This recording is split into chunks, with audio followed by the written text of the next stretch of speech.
They're selling our land. They're selling our archipelago of sea and sand. Now break down the acronym like you in class. Oh, they're selling the whole country. Ooh, they're selling aha. And I never been down with no OPP. I talk about selling our people's property. Don't know who doing it, so don't round me out. Don't send no police round me and tell me shush my mouth. Where's our conviction? But where's our pride? We selling everything, selling our backside. Just go online, it'll make you sick. You can buy any island, just point and click. See, they're selling our country, yes, they're selling our land. They're selling our archipelago of sea and sand. Now break down the acronym like you in class. Oh, they're selling the whole country. Ooh, they're selling aha. Hey, hey. Ride him. My mother always say when you find a donkey, ride it. Who's donkey? Man, come on. We got a whole nation in 73. Now we getting back the whole country. What kind of fools we must be, selling out for a bag of rice and a cup of tea.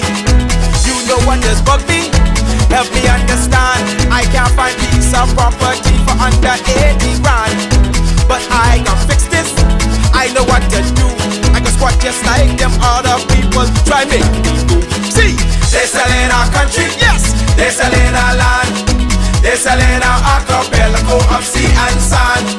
Now break down the acronym like you in class. Oh, they're selling the whole country. Ooh, they're selling aha. They're selling our country.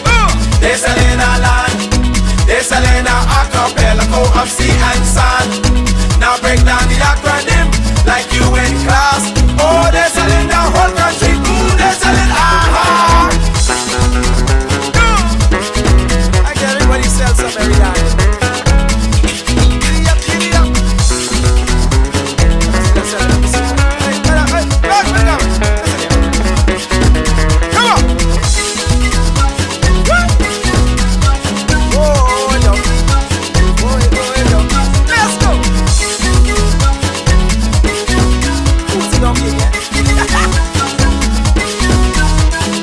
They're selling one island, they won't keep. What can be left for you and me? Is this the example? What's our kids to do? You want them have a sense of pride, or go selling too? Cause they're selling our country, yes, they're selling our land. They're selling our archipelago of sea and sand.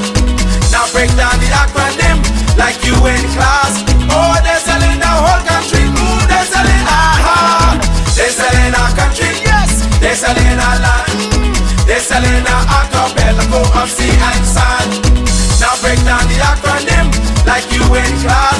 Oh, they're selling the whole country. Ooh, they're selling aha. They're selling our country, yes man. They're selling our land. They're selling our archipelago of sea and sand. Now break down the acronym like you in class. Oh, they're selling the whole country. Ooh, they're selling aha. They're selling our country, yes, they're selling our land. They're selling our archipelago of sea and sand. Now break down the acronym. A moment where the old weapons that kept the Bahamas don't work no more. I speak prophetically that we are now about to enter in the next few days a period of what I call the last moment. From July 2014 to July 2015, there shall be tremendous change in 1 year. You watch. There shall be many people dying. I'm telling you, many will be sick. Many will be removed in ways we can't explain. Why? Because God got to make sure that the place is clear. I speak prophetically. You watch my word in the next 12 months from the day of July 10th. 2:14, there shall be magnificent changes which no one can control. And there shall emerge in the next 12 months leaders you never saw before. There shall be young women and men emerging whose ideas will blow your mind. and they cannot wear the old armor anymore. They shall walk with a new mentality. They shall have a spirit upon them. That shall be the Spirit of God, and they shall take us into the next Bahamas.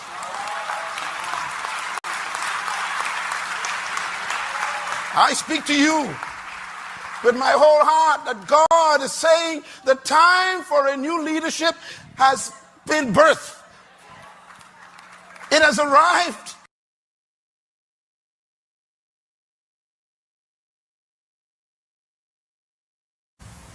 And every day she would weep. And she'd become angry. That's an important word. She said she became angry every day. She went to work angry. Angry at what she saw. She hated what she saw. Everybody say hate. Anger and hate are important for leadership.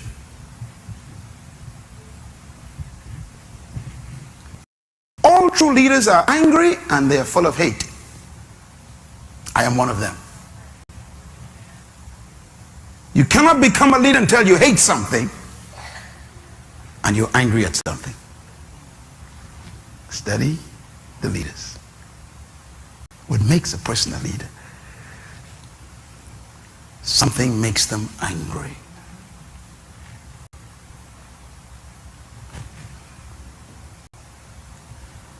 I wonder if you are angry at anything.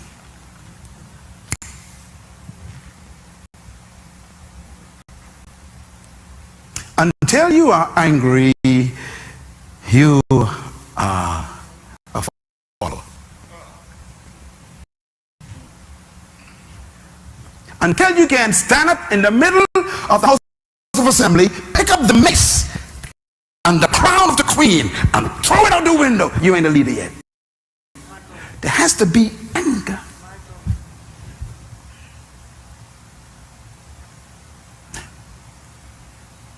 What makes you angry? See, leadership, you can't learn it in the classroom to you. It happens to you. This woman, she said one day she couldn't take it anymore. Everybody say take it anymore. See, I gave you these statements. Write these down. These are important statements. Hate, anger, and can't take it anymore. See, you decide to become a leader when you can't take it anymore. Now, you can be angry for a while and still not do anything about it. You can hate something for a while and still not do anything about it. You're still not a leader. But when you get to the point where you say, I can't take it anymore, a leader is born that day. Because that's the day you decide to sacrifice your own safety. That's why we can't find too many true leaders in the Bahamas. Which politician you know in the House of Assembly right now who is angry, hate what's happening to the people, and is willing to do anything to do something about it, even lose their friends? See, you know what she did? She said she went to school that day and told her Monsignor, a boss at the school, the Catholic school, she said, I quit. He said, what are you talking about? She said, that's it. I can't take it anymore. He said, where are you going? She said, I'm going to death of those people. He said, what people? She said, I'm going to feed the poor. He said, Calcutta has 300 million people. She said, I'll start with just one. Can your anger cause you to begin with just one?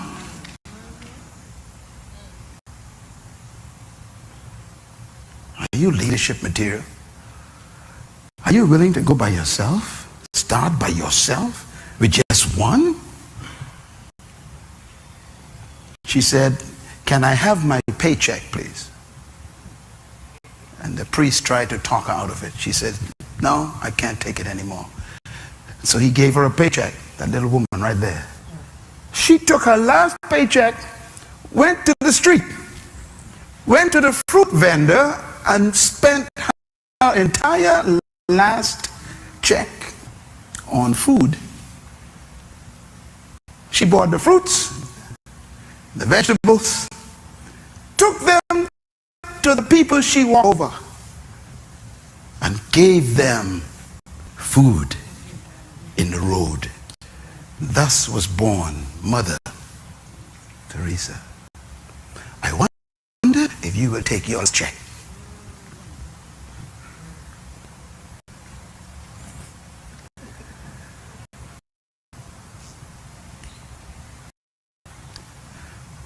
Sacrifice.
Good afternoon, ladies and gentlemen. We are live. We're here at our headquarters in Pinewood Gardens. So we hear some people talking in the background. We're here doing our party thing. Thank you for joining us. We got some stuff to talk about tonight. Of course, we always have information to put out there, ladies and gentlemen. House is opening tomorrow, and we're going to talk a little bit about that and what that means.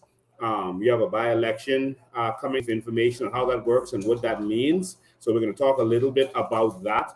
So thank you so much. Make sure you are there with us tomorrow. Tomorrow, we're going to take a stand for this country. Things can be better. Things must be better. But it's only going to get better if you make it better. You have to stand up and you have to take a stand and let them see with your numbers. Someone says the volume is low. Make sure your phone is up and running. You may have to come out and come back in. Make sure that you are there with us to represent for the Bahamian people. Let them see that we are displeased with what has been going on. We'll talk about that some more. In the meantime, we're just going to say a happy birthday first of all to Shandia, is one of our supporters down there in Freetown. Shandia, happy birthday to you. Thank you for the hard work that you're putting in. Our people are working hard all across the Bahamas right now in every constituency. Thank you for all the sacrifice and work you're putting in. We are going to paint the Bahamas black. There's going to be a blackout like you can't imagine. The blackouts that the PLP and FNM have been making us suffer through over these years because they failed to give us property is a joke. This blackout that is coming is going to be a total eclipse. A total eclipse. We are going to block this entire nation out and start over. All right, because this Bahamas isn't working. We need a new Bahamas. All right, so we're going to talk about that a little bit more. So, Shandia, we thank you for all of your sacrifice and everything that you've been doing to contribute to the new Bahamas up to this birthday. So, happy birthday to you. I also want to say happy birthday to my big sister, my heartstring. Here she is. Okay, running a little slow. That's my big sister, Stephanie. Yeah, I got siblings. I got quite a few siblings. I think I have 4 siblings. They're always there in the crowd when I'm out there doing stuff. But my siblings ain't too vocal. So if you look good in the crowd, you'll see them right in the middle there. But this is my big sister Stephanie. She could cook dead good. So you can see she pretty. She take after me. You know, she was born before me. But some says the audio is staticky. Let me make sure I do a sound check and make sure y'all can hear me good. So this is my big baby sister. Let me make sure the sound is good. I'm just doing a. Hold on. My phone is a little bit behind. So I just want to make sure we do a sound check because a couple of people say it's staticky for them. Just want to make sure you're getting the proper audio because I need y'all to hear what is coming tonight. Chester Cooper, someone type Chester Cooper. Okay, yes, you are absolutely correct. The audio is not what it should be. So let's resolve that little issue. Just give me a sec. Let me resolve that little issue. We're gonna have to get audio from another device. Just give me a sec because we got to make sure you all hear that someone tag Chester Cooper and make sure he watching this because Chester Cooper, you got some explaining to do. All right, we're gonna have a special guest on who is for Bahamians, and we've been doing that since we have started, and we're going to continue doing that because that's what this is about. This isn't a political movement. This is a activist movement. This is a Bahamian movement, and we have had enough. So give me one sec. Let me just make sure that everything is okay for y'all, and I'll be right there with you. Humbly apologize. Let's get up for you. All right. Your audio isn't good. All right. Someone says now the audio is out of sync.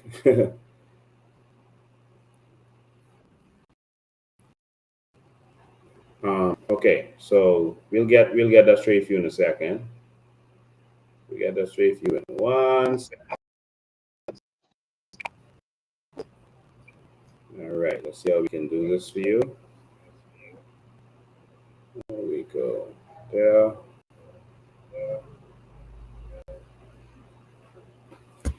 All right, just give me a second to recalibrate.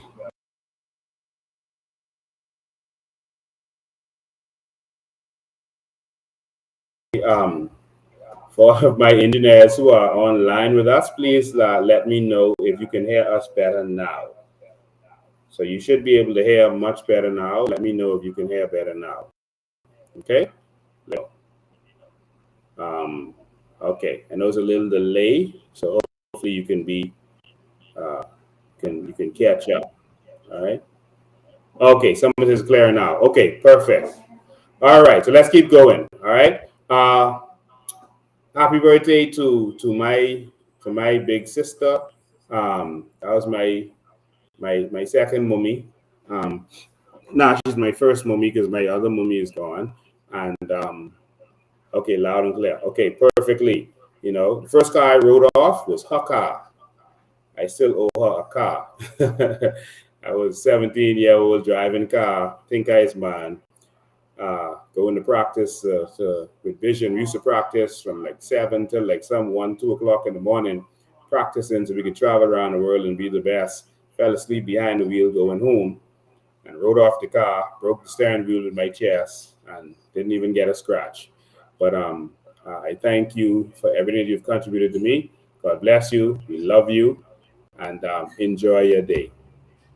Last announcement I want to make before we get started is another Bahamian young lady who she's a mother of 3 and 3 small children, and she has recently discovered suddenly that she has stage 4 breast cancer out of nowhere. And her name is LaDawn Russell. And she's in need of sponsorship to assist her. Her banking information is there. Please assist. This could have been any one of us. So many Bahamians are going through this. She's in need of $20,000 for surgery. She has Scotiabank account that's right there on the screen. Please help. I look forward to and I pray for a day when no Bahamian would have to be raising funds to save their lives anymore. I look forward to a day when we will have free healthcare like other nations. Free healthcare. Health is a human right. There's free healthcare in Europe, all over the Middle East. There's free healthcare in Canada. They even have Obamacare. We can't get left behind. We can't leave our people behind. And this is why we fight for healthcare for all Bahamians. With that said, that takes us to a serious issue tonight that a lot of people have been going through. A serious issue. When I say serious issue, this is a devastating issue. It's called insurance. Insurance to some people seems to be the biggest rip-off in the world. So many times people, when they need to depend on insurance, is not there. Or sometimes your parent, your mother, your father would pay for insurance for years and years. And then when they finally need the insurance because they're sick, they find some excuse or some reason not to pay them. We've come across so many people who went through this. Sometimes if they have a life insurance and then when they die, they try to find some excuse to not pay out, and then they don't pay you. Sometimes they don't have a real excuse. For the last more than 20 years, I've been people, and some of it was against insurance companies. A lot of the battles that I fought did not make it to the media.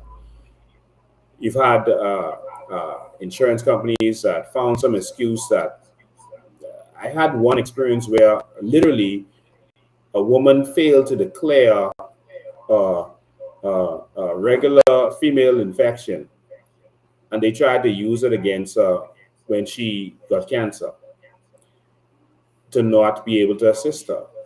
There was another man who works for an insurance company. He had a brain tumor, and he was their big accountant. I think he was their CFO, and when he got sick, they kicked him to the curb. They found a reason not to pay him out, and he worked for them. This is wrong. It doesn't happen to everyone, but sometimes it happens. They look for ways to not pay persons out, and this is sad. And so many people have gone through this. I remember in Pinewood Gardens where I grew up, almost everyone got hurricane insurance. It was in style at the time. And people got their insurance. People weren't without insurance. But when those first rains came in Pinewood, I'll never forget that. And those floods came that people didn't know about. And they flooded people's houses and caused all that damage all their furniture. They lost all their clothing. It caused a lot of bad damage. The insurance companies told them they're not going to cover them at all because that's not hurricane damage, that's flood damage. And that flood damage is different from hurricane damage. Now, they didn't explain to you that when you got the hurricane, it was like they invented this new thing to find a reason not to pay out. And that's what they did. All of a sudden, the flood came from the hurricane. It's a part of a hurricane, but they said, no, that's flood damage. And I think that's wrong. But many persons in Pinewood were victims of that. All right. And so the young lady that we're going to talk to tonight, her mother sadly passed away. And I know it's going to be difficult for her to talk about, but the insurance company stalled her for 4 years and then decided, we're not paying you. I'm going to introduce you to our guest. This is Ms. Bryce. Welcome to COI Live. Good night. Good night. It's a pleasure to have you here. Good night, everyone. The whole Bahamas is watching. Thousands of people are going to watch this. We got about 1,327 people on here live right now listening to you across all of our networks. Tell us your story. Tell us what's happening with you. Well, Mr. Bean, it all happened 2018. 2018, my mom, she joined BAF Financial. And, parents, like you said, nobody know the time nor hour.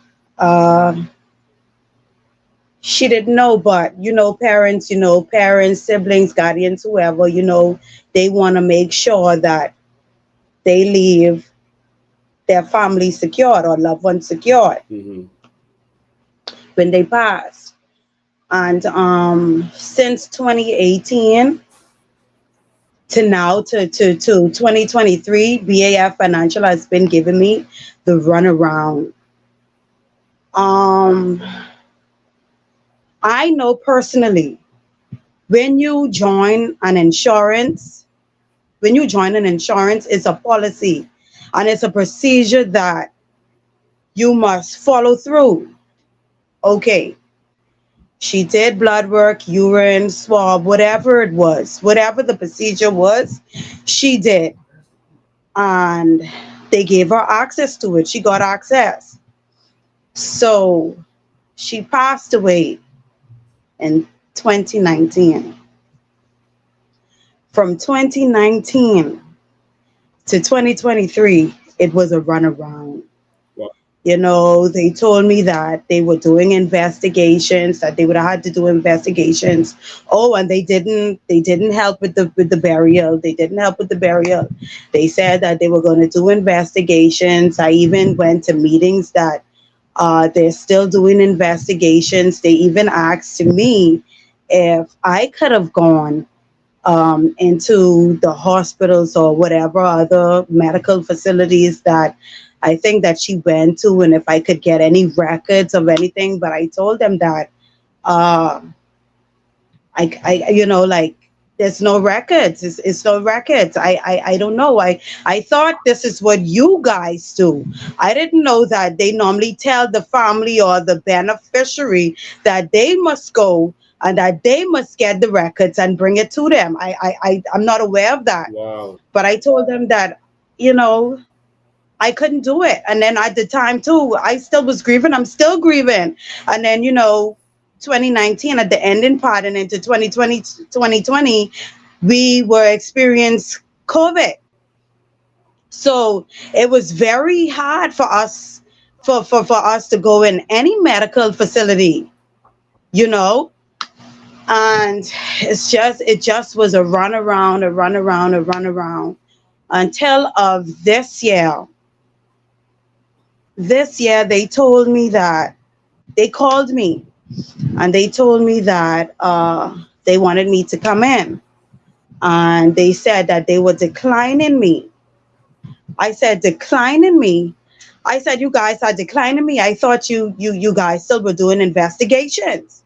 So they say, no, we're declining you. And then they told me that they had a letter for me from 2020. So from 2019, my mom passed away. You guys had a letter to decline me in 2020.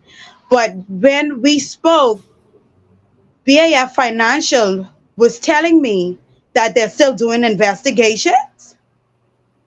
It don't add up to me. It really didn't. And Mr. Bean and everybody who's watching, losing a mom is really hard. It's, you can't explain losing a mother who was mommy and daddy.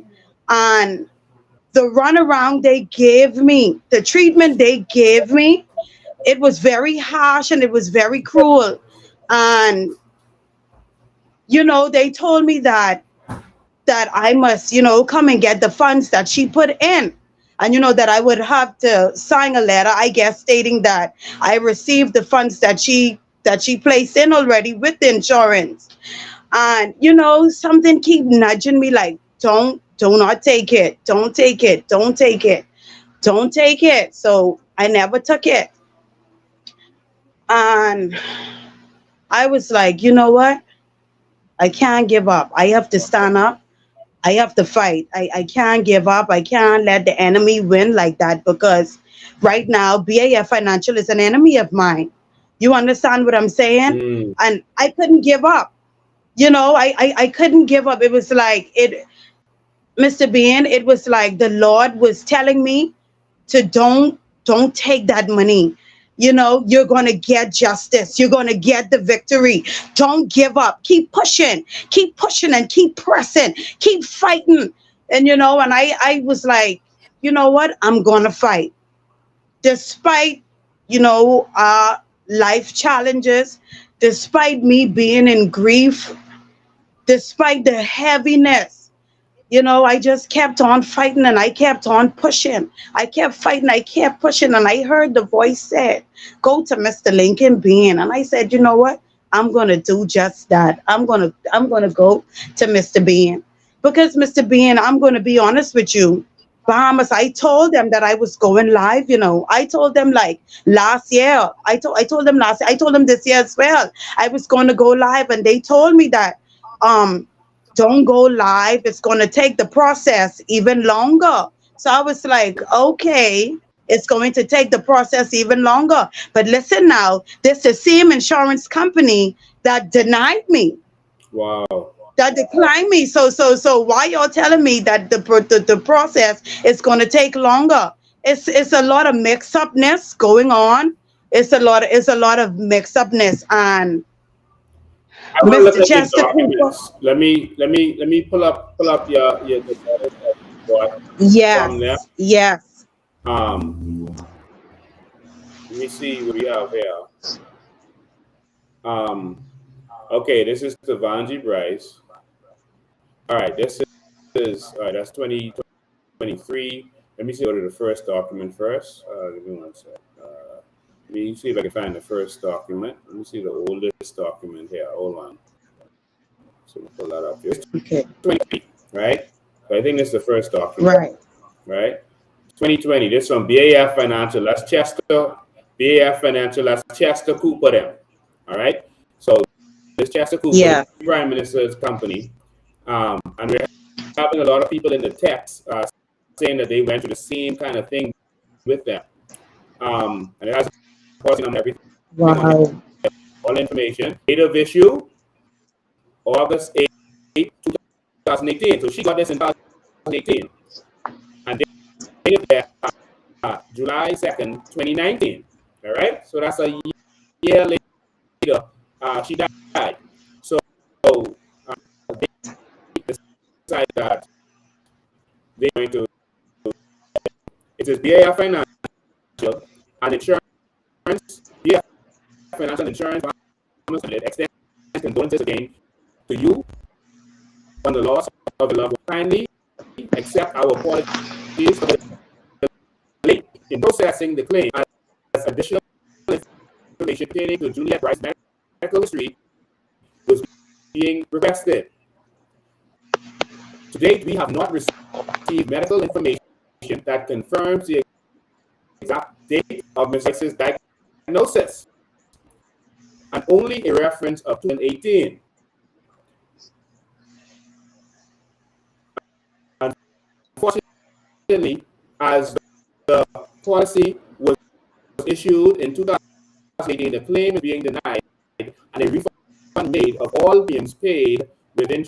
We can reopen this claim upon the receipt of additional medical records. The premiums paid with interest in the amount of $716. The sound is starting again. Will be wired to your bank. This is trying to pay you $700. You're going to see this letter by signing the spirit. So in other words, they will take your money over this period of time without checking, and then when it's time to pay you, all of a sudden they have to check. No, they need to check at the time. The same way they could check when you die, they could check while you're alive. Right? That's very easy. But what they want to do is take your money, in the meantime, invest it, flip it, make all kinds of money with your money, and then find a reason not to pay you, and they give you a small amount back. But they've already made the small amount is the money you pay, the premiums. They made so much money with your premiums, adding it to other people's premium insurance companies too, that it doesn't matter they gave you the amount you gave them back. This is a scam. Mr. Bean is staticking again. That insurance company. The audio. Right. There?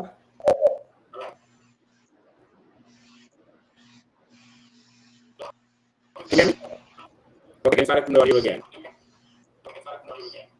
Okay, I see it. I see what's going on. All right, Alton, make sure everyone in here is off of the internet, please.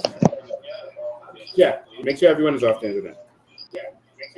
All right, we just want to make sure that everyone is off the internet. All right. Okay, it sounds a little better now. Yeah. Okay, perfect. All right, so that's the first letter you got. And so that's a scam that these insurance companies do to people. Let's go to another letter. It's another document. So I guess this document here. Oh, this is a deed of release. They're trying to get you to sign for this $700 to get you to sign off on this, but you didn't sign it, right? No, sir, I didn't. Okay, so that again, you would have been scammed. All right. So here's the latest document they gave in 2023. That's September 1st. So that's just a matter of days ago. They gave you another letter.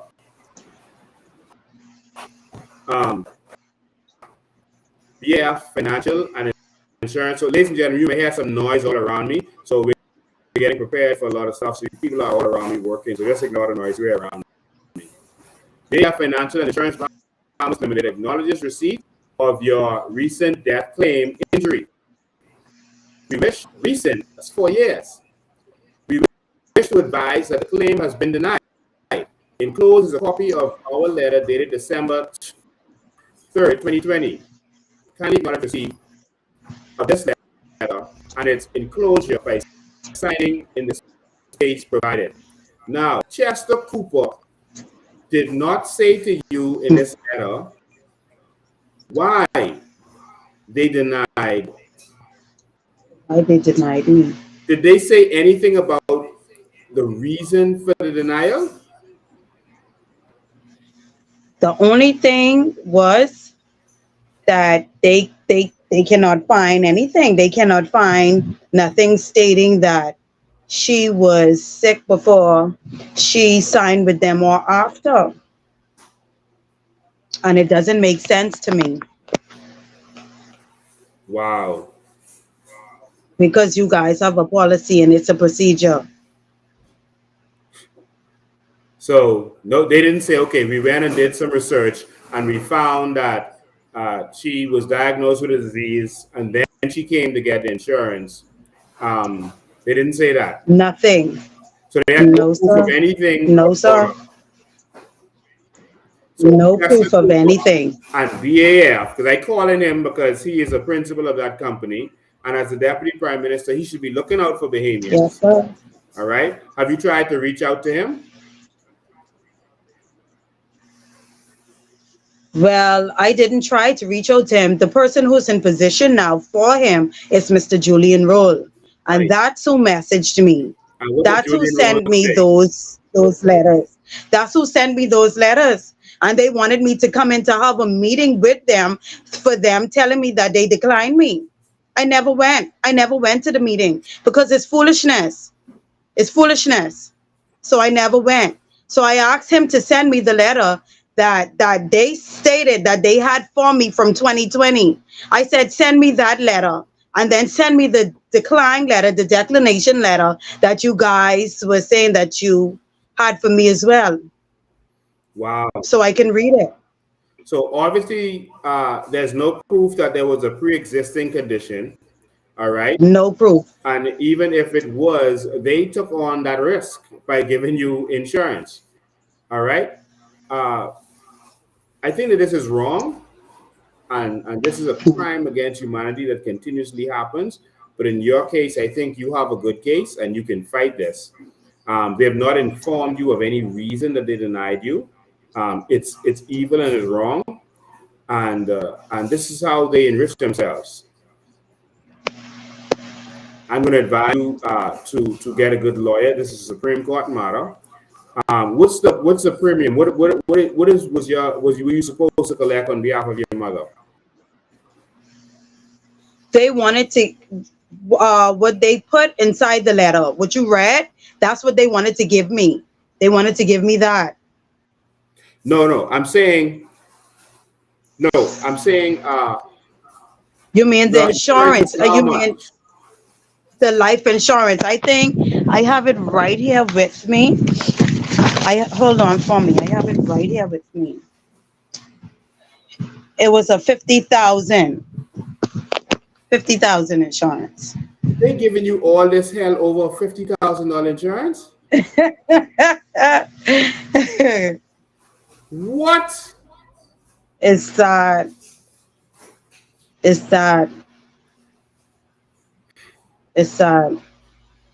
Wow.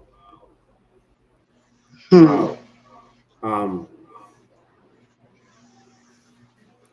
One of the reasons we're fighting for the New Bahamas is because Bahamians won't have to worry about this kind of stuff. You're going to get yours while you're alive.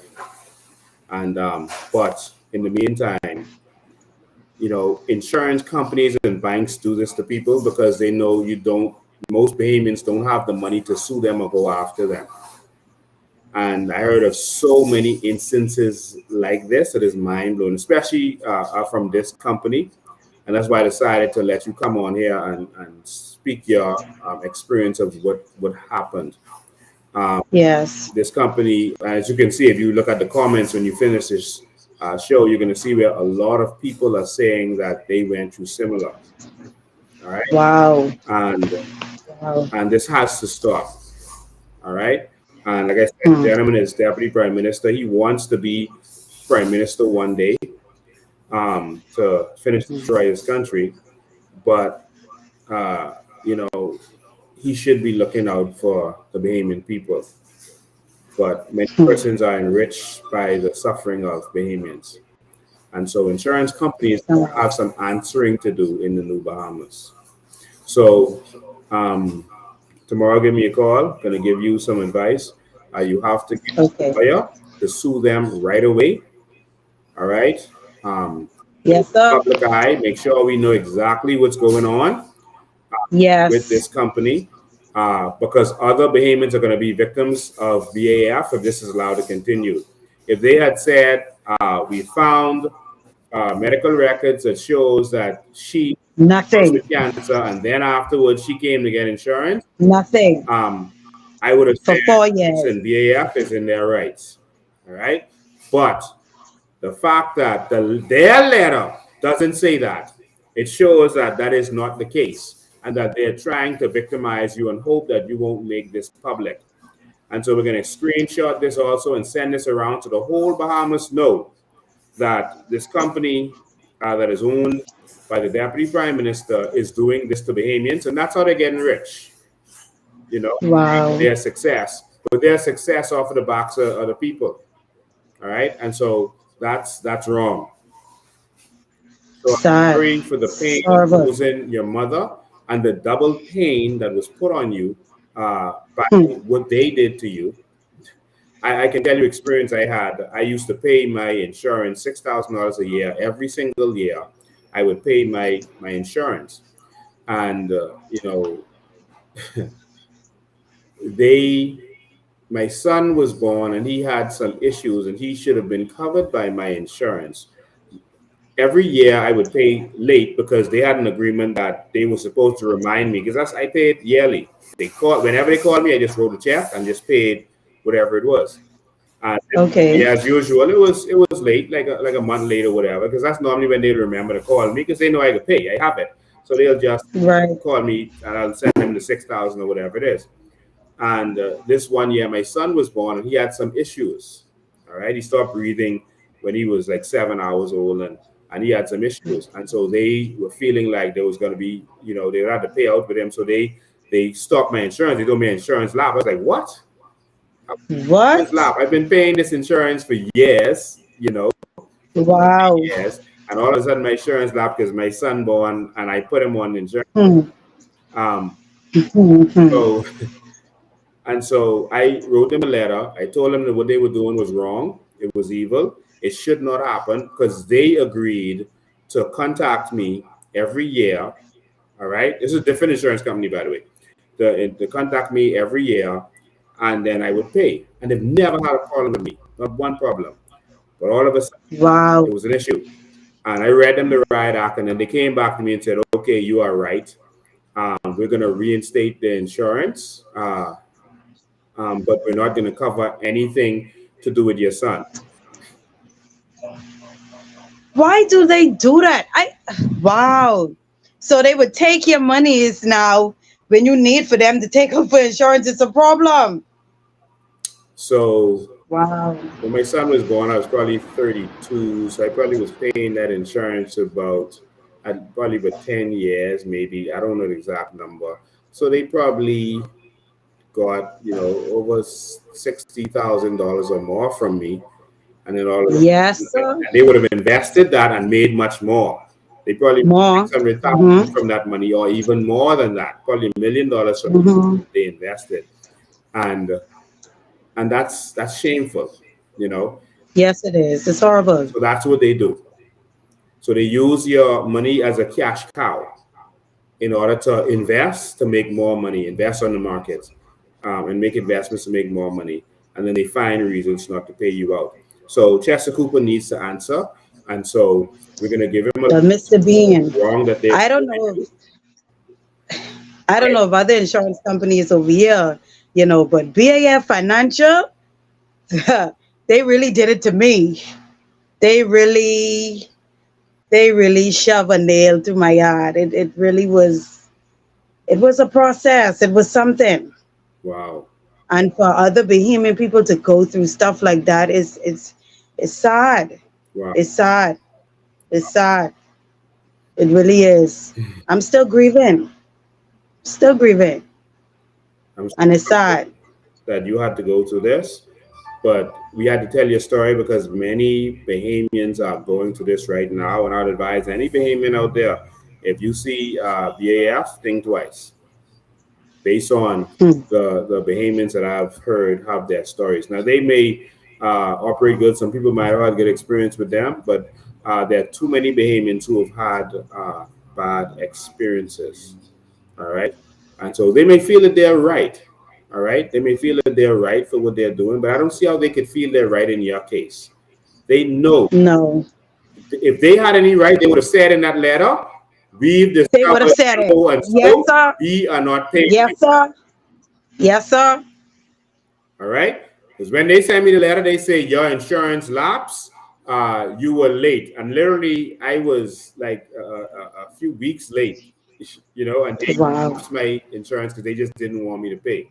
All right, that one was Kalina, Anthony Ferguson, them, right? And when I read them the riot act, and they reinstated it, but someone says Kalina also. That's why I said that. So we got to stand up and protect Bahamians. All right. Yes. So the days of worrying about insurance and cookouts and all those kind of stuff, they are over. But we're gonna fight for you in the meantime. All right. I appreciate it. Thank you so much. Thank you so much. God bless you. Thank you too, Mr. Bean. God bless you as well and your team. All right. So see you tomorrow. Okay. Good night. So, ladies and gentlemen, that was Ms. Bryce.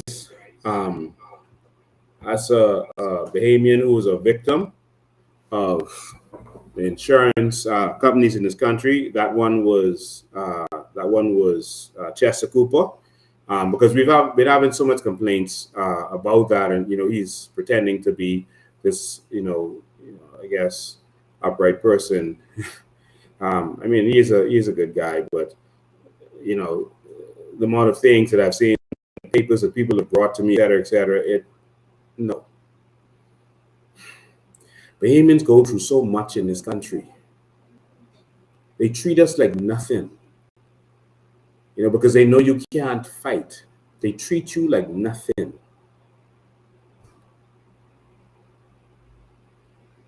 Who's going to stand up for Bahamians in this country? For Bahamians, it's time to stand up for ourselves. And that's why tomorrow we're going to the House of Assembly. It says they gave a month grace. Yeah, it wasn't even a full month yet, and they did that to me.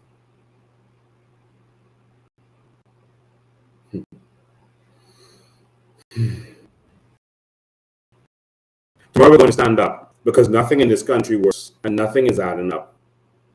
And that's what's happening tomorrow. We ask you to join us because it's so, as Bahamians, we could have been so far ahead, man. So far ahead.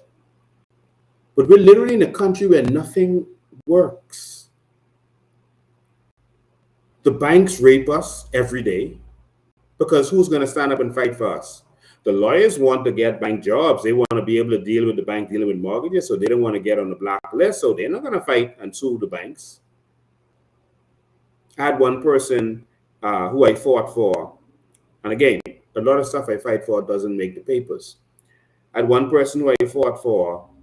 He had a property with his house on it.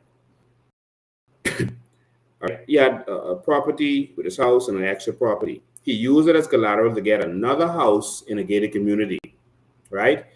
He worked hard, he did good, and he wanted to get a house in the gated community, so he used his house as collateral to get the house in the gated community, all right? I'm sorry, I actually said that wrong for some time. He used the house in the gated community, he was buying his collateral, he was doing good. His first house was already paid off. That's why he was getting another house. All right. So he had a house that was paid off, a nice 2-story house in a regular community. And he paid that off. And when he paid that off, he wanted to get a house in the gated community. So he did that. Now, he didn't go to the bank to get his papers for that house, the property next to it. The bank was holding on it, and he traveled a lot. So he just never went to them to get his deeds back, even though he had already paid everything off. And so the bank, he gave him a mortgage for the second house, but they used the second house as collateral, not the first one. Things started to have a downturn in the economy, and he wasn't doing good anymore. He wasn't able to pay for that house. And so the bank took that house, so this house in the gated community. They sold it at a very low price. I guess them or one of their friends wanted to get this house. And so they sold this house in a gated community for less than $200,000. All right. The property, the house, everything. They undersold it and told them he still owed the balance. Whatever the balance is, he still got to pay that because they undersold his house to get rid of it. It's another thing that people sometimes go through. And so he told them, but I had that house as collateral. It's valued more than what I owed y'all. I had equity in it. How could y'all undersell my house and then tell me I got to pay the balance? Y'all should have let me sell it. Y'all must have given this to one of y'all friends. And he said, I'm not paying y'all. What they did was they then seized the documents and the other documents that he had that was already paid off. He owed them nothing on that. But they still had the documents in the bank. And they seized the document for that house and property and the extra property. And they told them they're taking that, they're going to sell that to pay off this. And he said, but I don't owe y'all for this. I just happen to not come in for my deeds. And so he got me on board. I talked to him and I said, no. That has nothing to do with that. All right. If you owe them $50,000 or if you owe them $500,000 or whatever you owe them for this over here, that's what you owe them. But they can't just take that. And so he wrote them a letter. I told him what to write in the letter. And he CC'd me in it. And after they'd been giving him hell for weeks, When they saw my name CC'd in it, they didn't want that trouble. And so they told him, okay, we'll give you the house and property back. Come for your deeds. All right? But just don't deal with Lincoln Bean. And so they wrote off everything, actually. All right? But Bahamians go through so much in this country because there's no one to stand up for them. We need an ombudsman who's going to fight for the Bahamian people. And I'm telling you that when the COI becomes a government, you're going to think that the government is working for you, that the government is your lawyer, that the government is working on your behalf. I'll never forget when Mia Mottley became the Prime Minister of Barbados, and she heard that foreign companies were paying, especially hotels were paying foreign staff more than Bayesian staff, and she called a meeting 12 a.m. in the night and said everyone must be there. And she called it at that time to show you who's the boss. Tell everyone in the media you all must be here.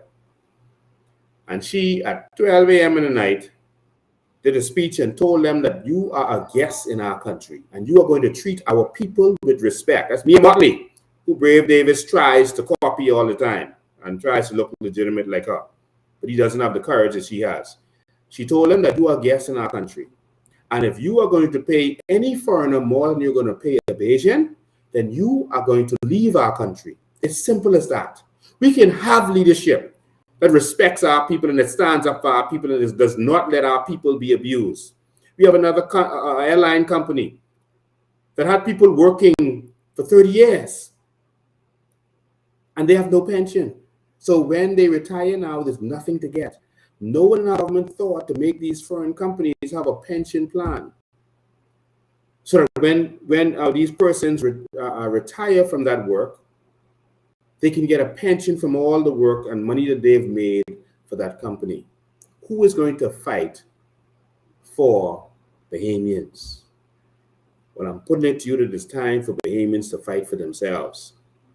This Coalition of Independence is not a group of politicians. We are a group of regular Bahamians who've decided that the politicians have been failing us. They failed us. And so we have to do this ourselves. Nothing works. The banks don't work, they abuse us. No one to stand up against them, but we got a plan for that. Insurance companies, in a lot of instances, don't work, well, we got a plan for that. The hospital doesn't work. I mean, maybe you like the way things is. Maybe you like, I have a friend right now who's in A&E from yesterday or day before yesterday. They admitted her. And there's no bed to put her in. She has stage 4 cancer. And she's sitting in A&E, waiting for a bed to come available.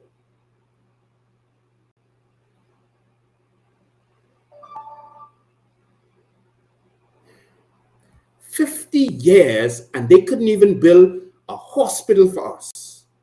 And we shaking pom-poms for them. 50 years. Hubert Alexander Ingram's mother went to PMH. Sitting down, waiting to be seen, and died of a heart attack. Sitting down, waiting to be seen in A&E. Died right there. Come in, tell them she got chest pain. They said, okay, sit right there, we'll get to you. And died. I was the mother of the Prime Minister.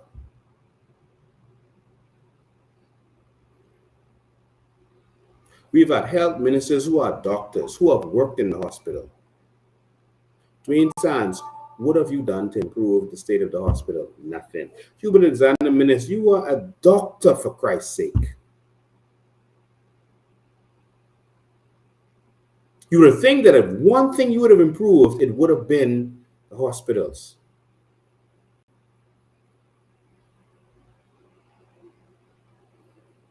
Y'all come stand with me because our hospitals ain't working.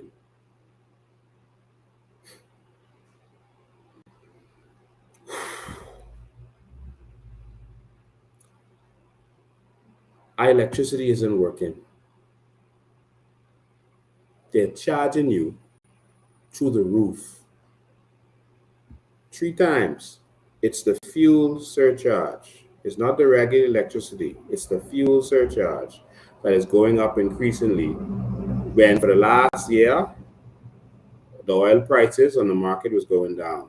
The FNM is screaming that, oh, they didn't get the hedge, so that's why they failed. The FNM left the hedge in place. They're playing on your ignorance also. Because the hedge don't help you if it goes down. You actually lose. So if you got a hedge while oil price was $40, which it was, if you get a hedge while it's $40 and then it goes down to $20, that hedge don't benefit you. You actually lose, because if you didn't get it, you'd have been paying 20 and not 40. That hedge locks you in. So don't listen to the FNM and their tricks and their scams. All right? The hedge only works if the price of oil go up. But the price of oil went down from over 100, I think it was about 109, and then down. Remember, it went down to about $40 a barrel. But what they did was they gave us fuel surcharge going up, because the FNM and PLP are benefiting from it while we continue to vote for them. And they say, don't vote for Lincoln. He's no good. He's bad. We're good. We're just raping you. We're good. We're just robbing you. But don't vote for Lincoln, because he's no good. Mamas, y'all better wake up. The people who raping and robbing you, telling you to stick with them, to keep getting high light bills. That's what they're telling you. Tomorrow morning, 9:30. Let's show them that we're not satisfied with this. Unless you like it. You might just like it. I don't like it. Some people, right now, there are people whose light bill is higher than their mortgage. Someone showed me their $900 mortgage and their $1,000 light bill. Our water system isn't working. Sometimes there's no water on Family Islands. In Andros, they couldn't have schools. Schools had to close. There was no water for weeks. On some of our current island, they had no electricity, which means no water, no nothing. Ilusu keeps running out of water. But maybe you like this. Maybe you like this. Oh, the government is doing an okay job. Yeah, it's an all right job. Like, seriously? And people dying in the hospital for things that they don't have to die for? What the song say? Mommy don't like no light. So they may think that that's a Bahamian song. So they may think that's y'all. Y'all don't like no light. What did Leslie Miller say? Your egg is sweat? I can say the word is in the Bible, but I don't offend nobody tonight. Because they pick on anything the COI says and make it sound like we're so demonic. And Brave Davis cussed in the House of Assembly and said BS. He said, your egg is sweat. This is the arrogance that they treat you with. They come and they romance you and they sweet you up every election. And afterwards, man in charge of your electricity who owe $500,000 to the same company tell you your egg is sweat. Go pee and go to your bed. And then in the next party, the fella say you're using too much water. Bathe in the tub like I used to do back in the day. This is how they treat us as Bahamians. Bahamas, we are royalty. Royalty. Come on, man. Y'all gotta, because they've been raping you and robbing you and just passing you. They just say, yeah, pass you. They pass you like a spliff. They pass you. They use you, pull, suck from you, and pass you. And they know you don't have a choice, so they keep doing it. Why should they do any better if they know you could just vote for them? But people are waking up. Election is on the horizon. Spank them. Show them that they're not invincible. Show them that you're not going to put up with bad treatment anymore. And then guess what they have to do? They can start sweeten you up. Sweeten you up. Crime is out of control. Immigration is out of control. The government is participating in criminal activities. The minister committed crimes as it relates to immigration. Let's take a pause there. Let me pull something up for you. Y'all just hang with me a minute. The minister committed crimes as it relates to immigration.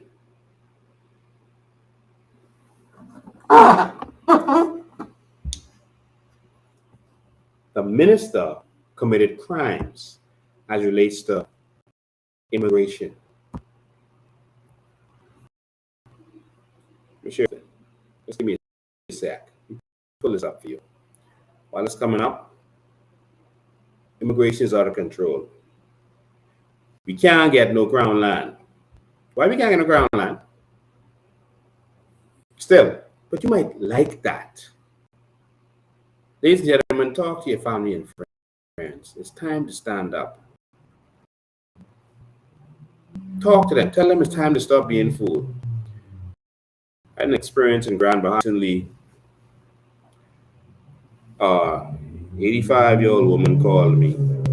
Said she wanted to see me. So I went to the house. They brought me to the house. 85-year-old woman. You know, she recently had a stroke. She is just, sitting on the chair. And she wanted to see me. She heard that I was in Grand Bahama. And she sent for me. And when I came in the room, I hugged her. And she said, Mr. Bain,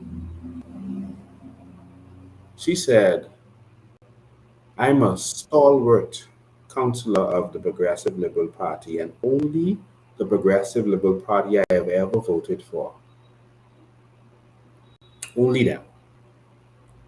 But she said, you remind me of Sir Lyndon Oscar Pinland. She said, I have that same feeling I had then when I was out there fighting with Pinland. She said, I have that same feeling from you. 85-year-old woman, because a lot of people think the old people stuck in their ways. It's them who's seeing it before the young people who are busy partying and listening to the foolishness and talking nonsense on WhatsApp and social media instead of seeing that these people are destroying their future. She said, you remind me of Pinland. She said, you remind me of Pinland more than my party reminds me of Pinland right now. And she said, that's why I'm going to support you. If I live to go to the polls, I'm going to the polls for you. And I told all of my grandchildren to support you. She said, Lincoln, you have to do this for my grandchildren.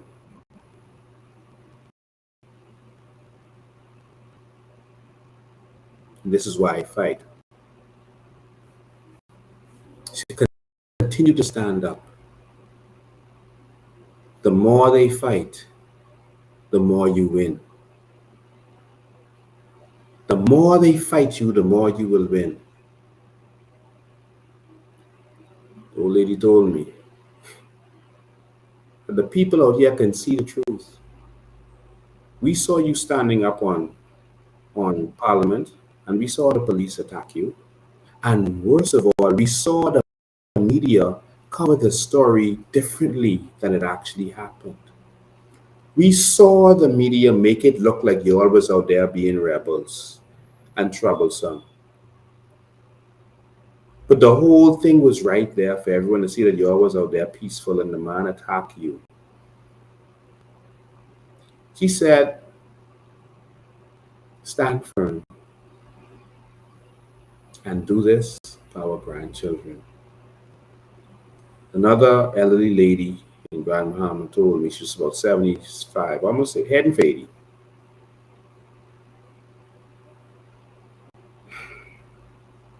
She said, Lincoln, I learned so much that I wish I was younger to enjoy this new Bahamas, but I want to see it. Not for me, I want to see it for the children who I thought I would not be able to leave anything for.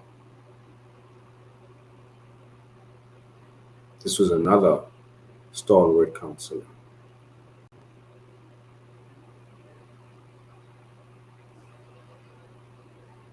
There was another elderly lady in the 70s, she was in a wheelchair. And she said similar. She was F&M all her life, only ever voted F&M. But she said, I'm tired of the same thing over and over.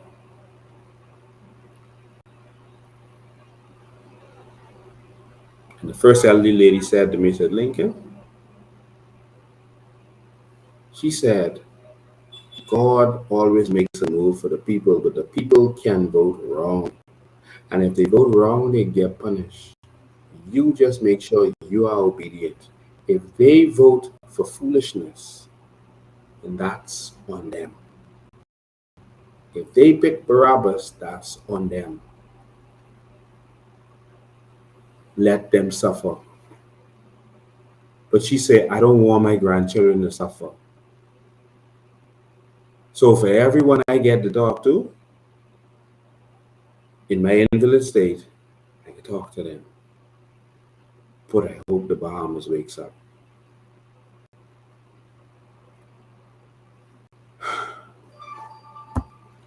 We are genuine in our love for the Bahamian people. Sorry, I was trying to find a document for y'all.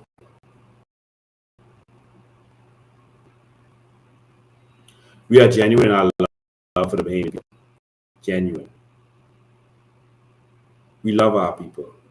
We're fighting for our people. Anyway, let me make this clear. I'm not going to go through the whole thing. Keith Bell committed obstruction, right, which is against the law.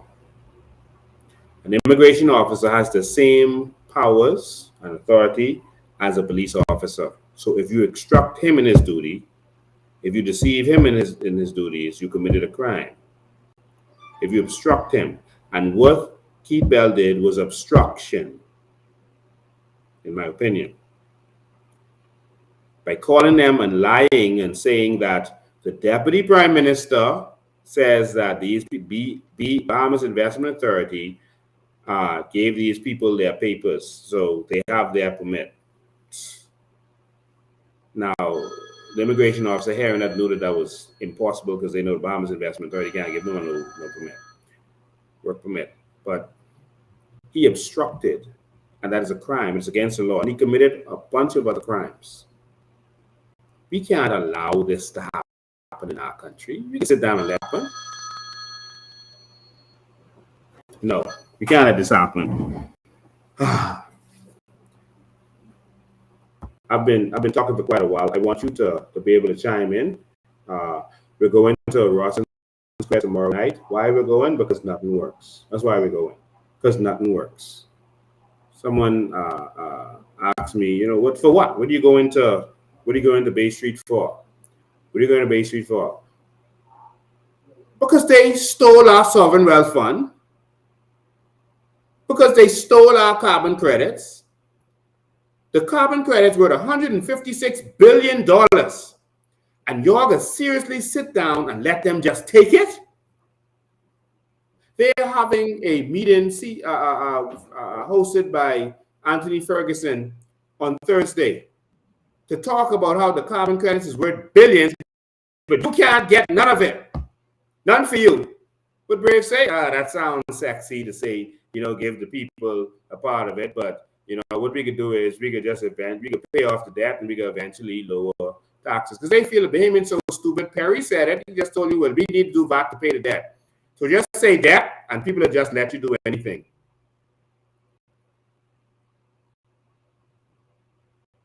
Boss, pay the debt with the taxes. That's what the VAT for, eh? Don't touch our sovereign wealth fund money. $156 billion, and Bahamians are going to sit down at home and say, you know what? I will lose this job. $156 billion per year. Job, $156 billion. Job, let's weigh that in the balance. Job, $156 billion. That's $1 million per Bahamian adult, 21 and over.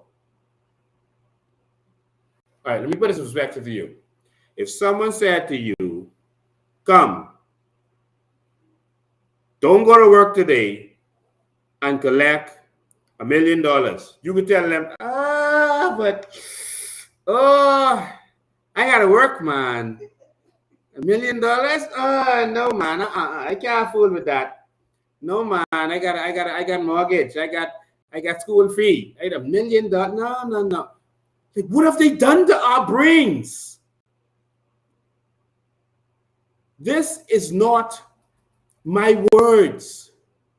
The scientists have come forth and said that our carbon credits is worth $156 billion. See it there on the screen? What does that say? Study values countries' seagrass beds at $156 billion annually.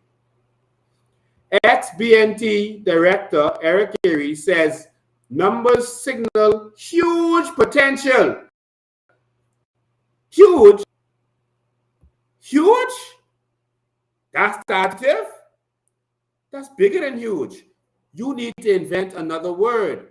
$156 billion.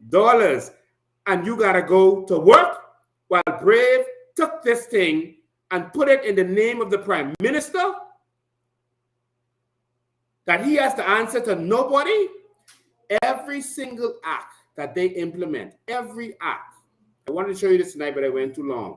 Every act that they've implemented has an accounting element in it, that you have to account for what goes on with it, whether it's NIB or any single act that we have in this country has an accounting clause in it, that you have to account for what happens in that ministry. The carbon credits, no such thing.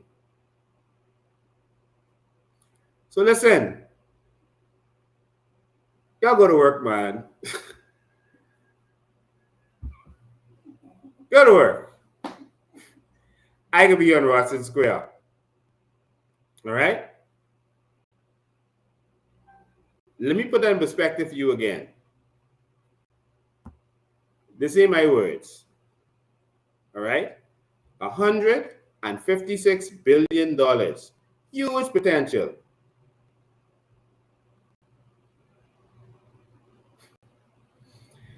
The Bahamas yesterday received a huge multi-billion-dollar boost boost to efforts to monetize its blue economy assets after a study pegged the environmental value of the seagrass beds at greater than 15 times our GDP. We will have the GDP of more than 15 Caribbean countries. You add all 15 of the major Caribbean countries together, and we will have, just from seagrass alone, more than all of them bring in. But you got to go to work. While Brave them, just take it.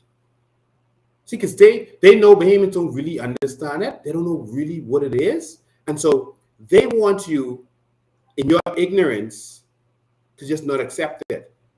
Like I said at the last speech I gave in Canberra, Dwayne Sands, that political puppet of the white knights, of the oligarchs. He's a puppet of the oligarchs. So the F&M's push now, because notice the F&M did not object when Brave Davis took away a sovereign wealth fund. They voted for that. Take it from them. Yeah, we're working together. They high-five each other. Brave and Pintard, high-five. Yeah, we got them. We got to take this money. That's what they did. the F&M didn't object to the carbon credit scheme, where Brave put it in the name of the Prime Minister. The F&M high-fived them. Yeah, let's rob the Bahamian people. Let's rape them. Let's tag team them. They didn't object. So now the story from the F&M is this from what's his name? Dwayne Sands. He went on the show of another F&M puppet. It was a show on the radio, and he said that dealing with the carbon credits. I wonder if I could let you hear this. It was on the same device I got to play it on. I can't, right? But he said dealing.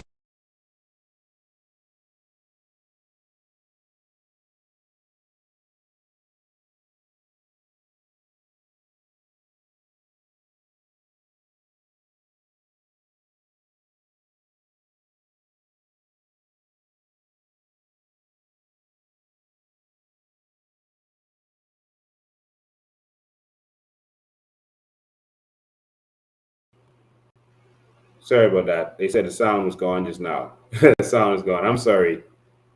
Is it back? Is it back? Okay, I think the sound is back now. All right.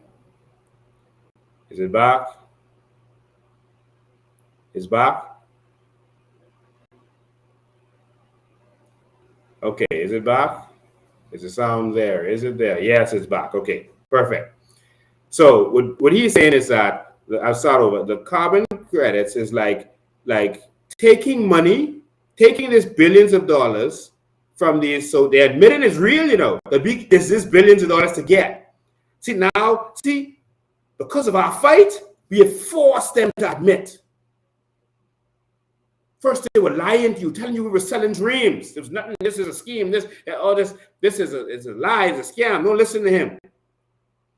Now they're talking about it, but now they're trying to switch the narrative. So you hear what he's saying now?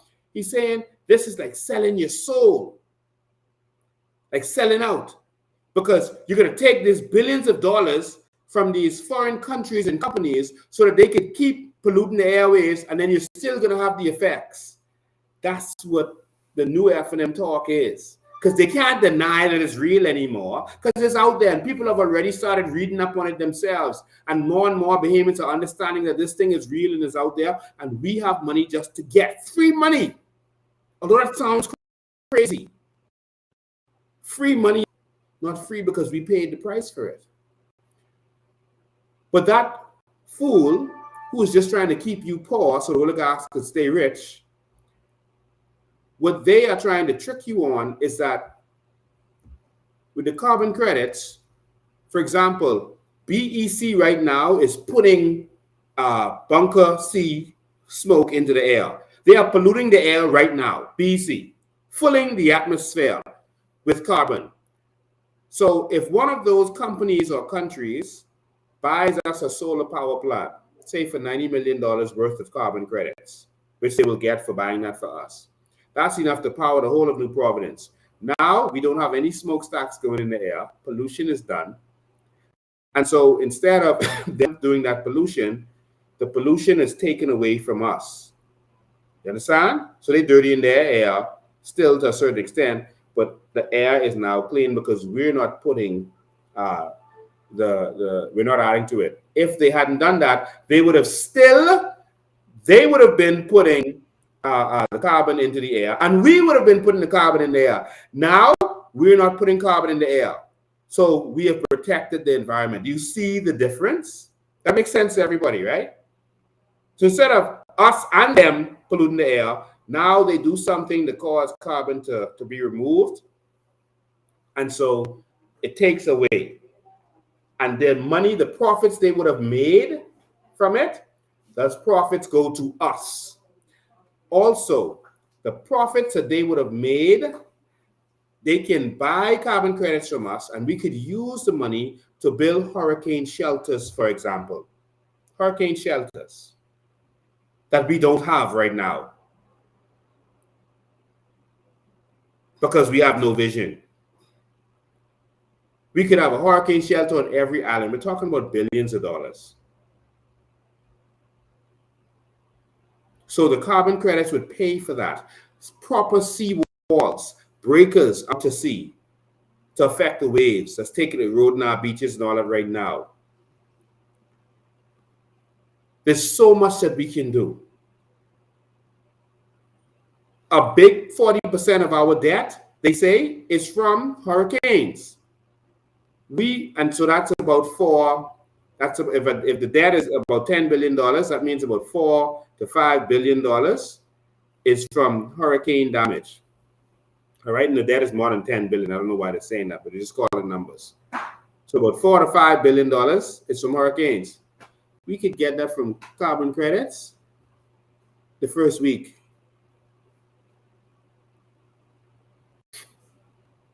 To be able to cover any catastrophic damage. Damage that we'll normally have will be hundreds of millions of dollars. We can make that from the carbon credits and be able to fix any problem that we have. Do you see it? And reduce the carbon that goes into the air. These people are visionless. They don't want us to have nothing, so they are making excuses. You better wake up. Wake up.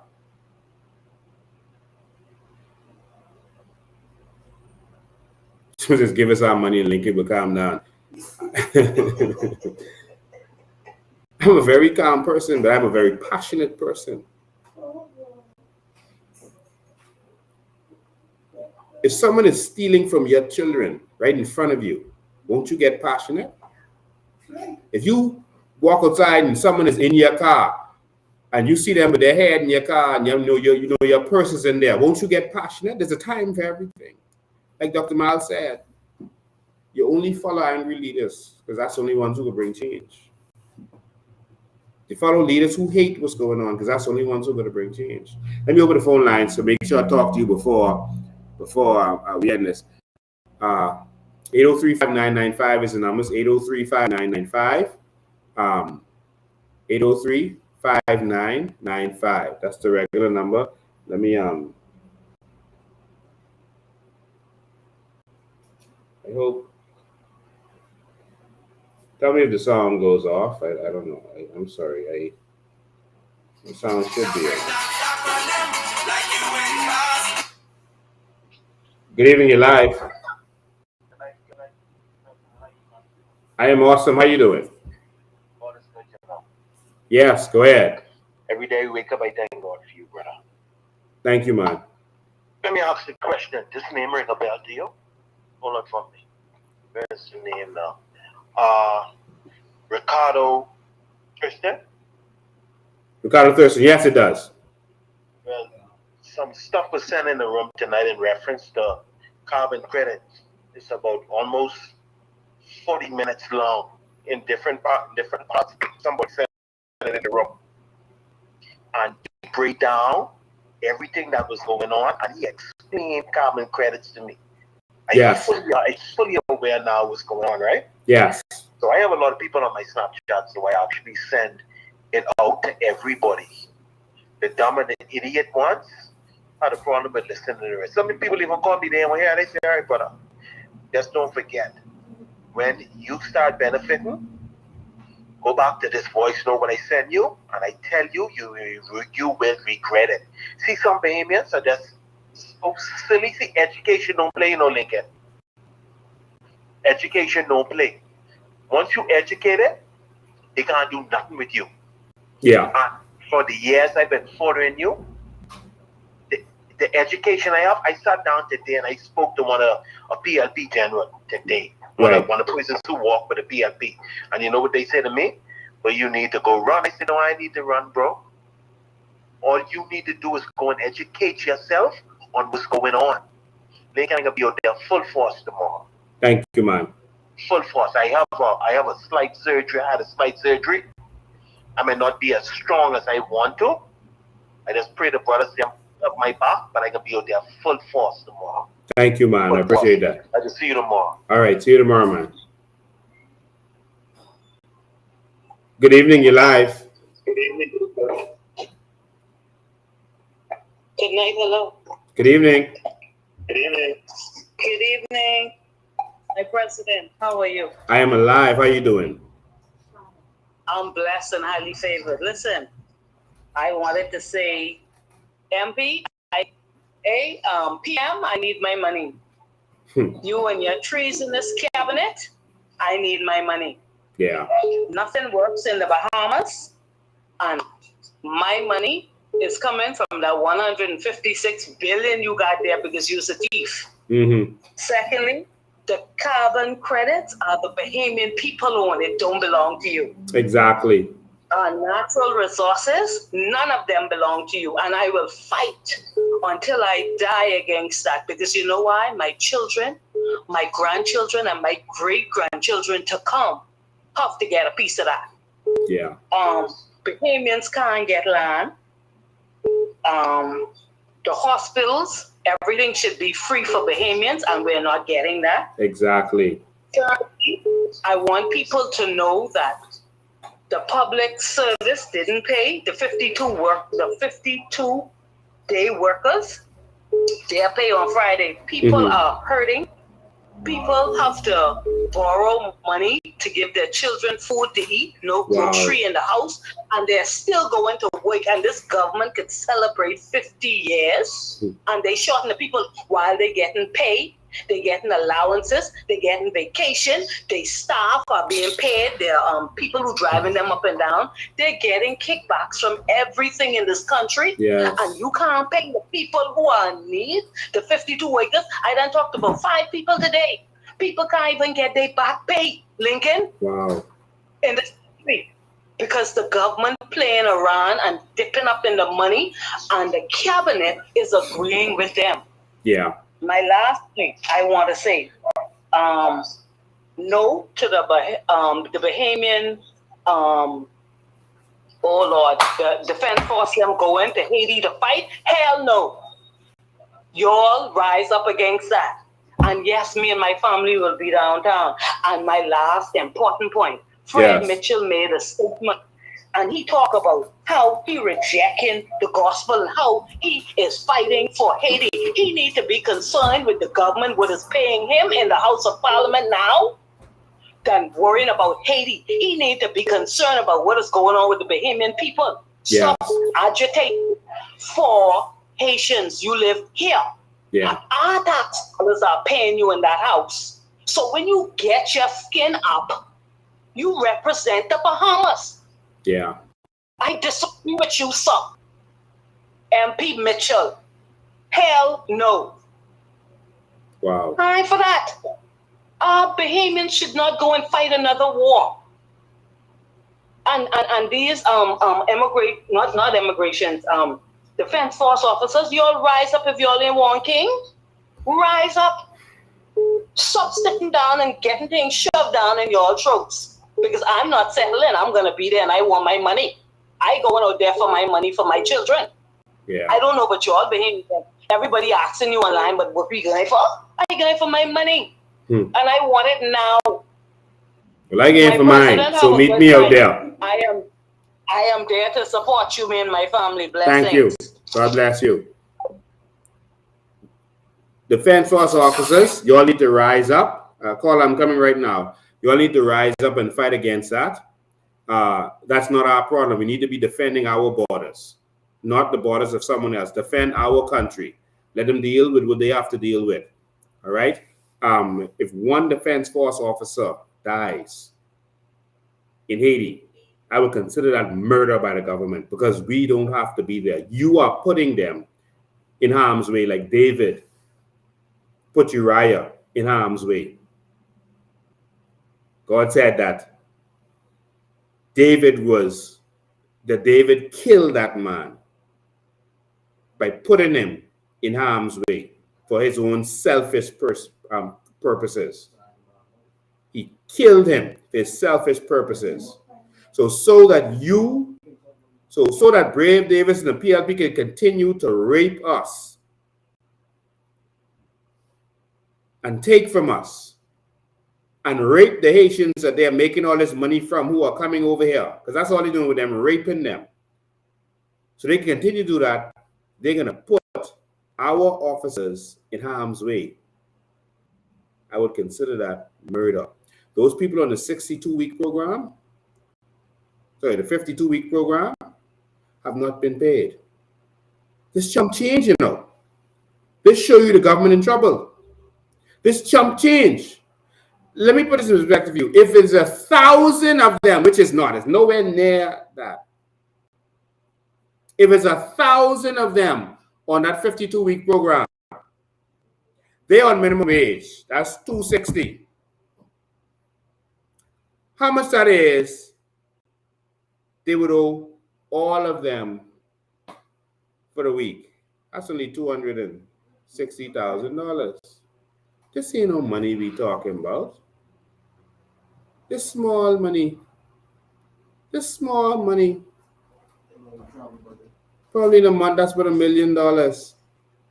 They spent $1 million, more than that, way more than that, on that London trip, where they carry Laura and the rest of them.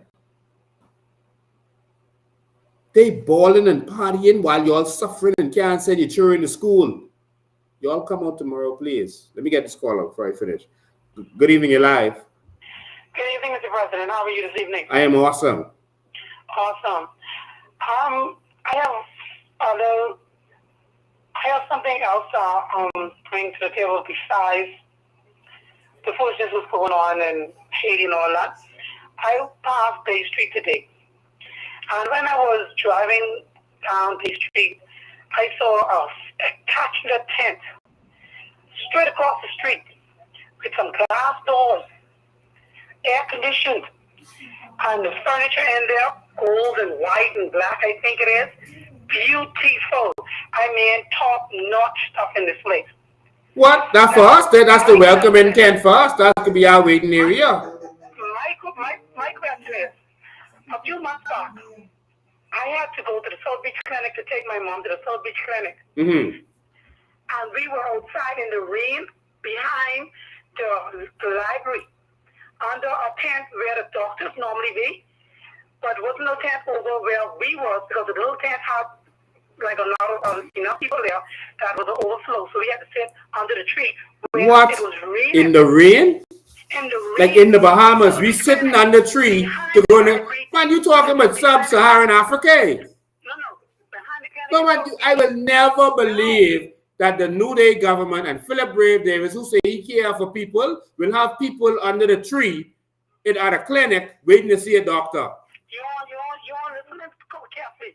I said the tent downtown, we need a few of those for our public clinics, because the way that is erected on Bay Street, Russell Square, and Parliament Square, that needs to be to every clinic, that they have people sitting outside in the hot sun and in the pouring rain.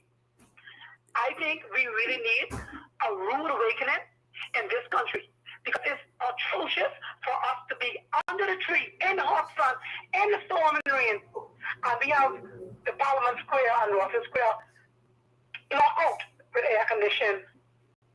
And that's because that for them. No, man. That for them. You can't be serious. That for the politicians who getting our carbon credits money. But y'all don't deserve to have nothing. Y'all need to go under the tree. Well, that's it. But you know what? Change ain't coming, you know. Change is here. Yeah, my brother. All right, man. I hope Bahamians can wake up, you know, under the tree. Good evening, you're live. Good night, my president. How you doing? I am ready. Awesome. And I can agree with that woman, because last year, before my treasure, my mother died, she was underneath the tent at Elizabeth Estate Clinic. Wow. And she was underneath there for at least an hour and a half. And when I went to her, I went to get some water. And that was the first time right underneath that tent, my mom started to get a stroke because her speech started to slur. And I went to them and I said, listen, y'all had my mom being on this tent for an hour and a half now. Where's the doctor? Believe it or not, when I gone around the corner, the doctor sitting right there, ain't doing a damn thing. Excuse my expression, ain't doing nothing. And when I said my mom is getting a slight stroke, that's when she told me to bring her over. Walking her back, pushing her in her walker. When I told my mom, I said, hold on, let me get the bench. In the split second, my mom fell.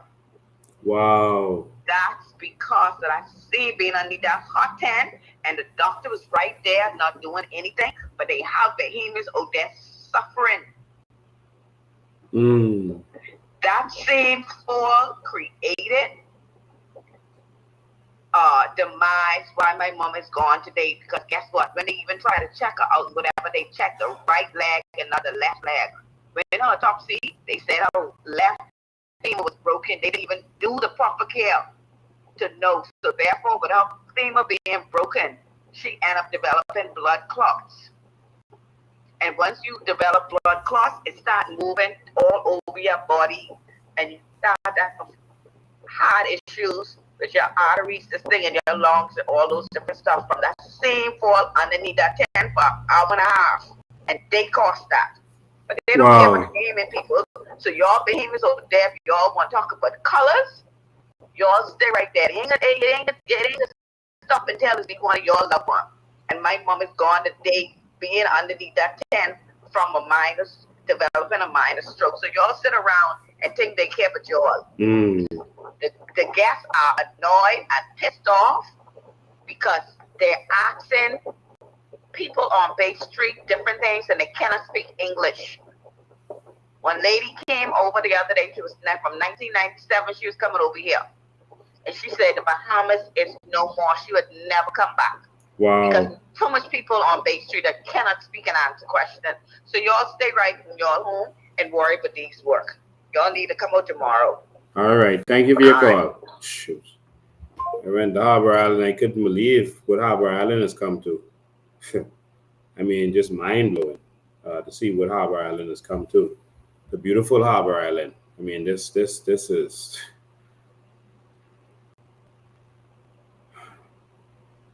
Bahamians are about to become an endangered species in our own country, in our own habitat.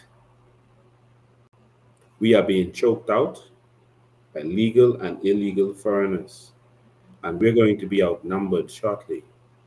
We have one more election, but now two more because we have a by-election coming.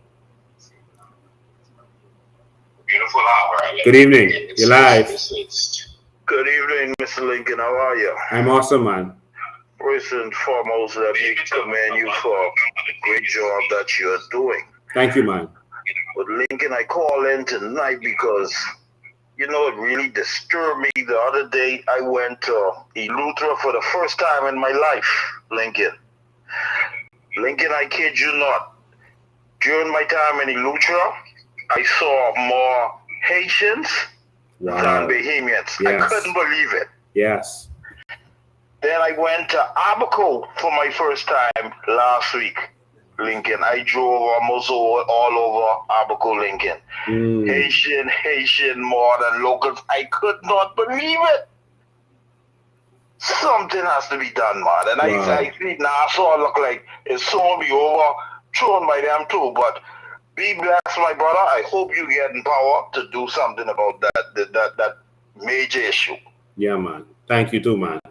Blessings. Well, we are going to be a voice of the people in the House of Assembly, and we're going to speak up and fight for the Bahamian people. All right. We need real opposition right now in the House of Assembly, and then we need real governance that's going to take this country to the next level. The PLP and FNM, they ain't working out. All right. Pintard is a puppet of Brave Davis right now, and they ain't working out. It ain't working out. All right. I'll take this call. Good evening, you're live. Yeah, Yes, good night, Mr. President. How you doing, man? I would like if you just allow me a few minutes Go ahead. to address the Linden Pinlin PLPs. These are persons probably 60, 65 and over.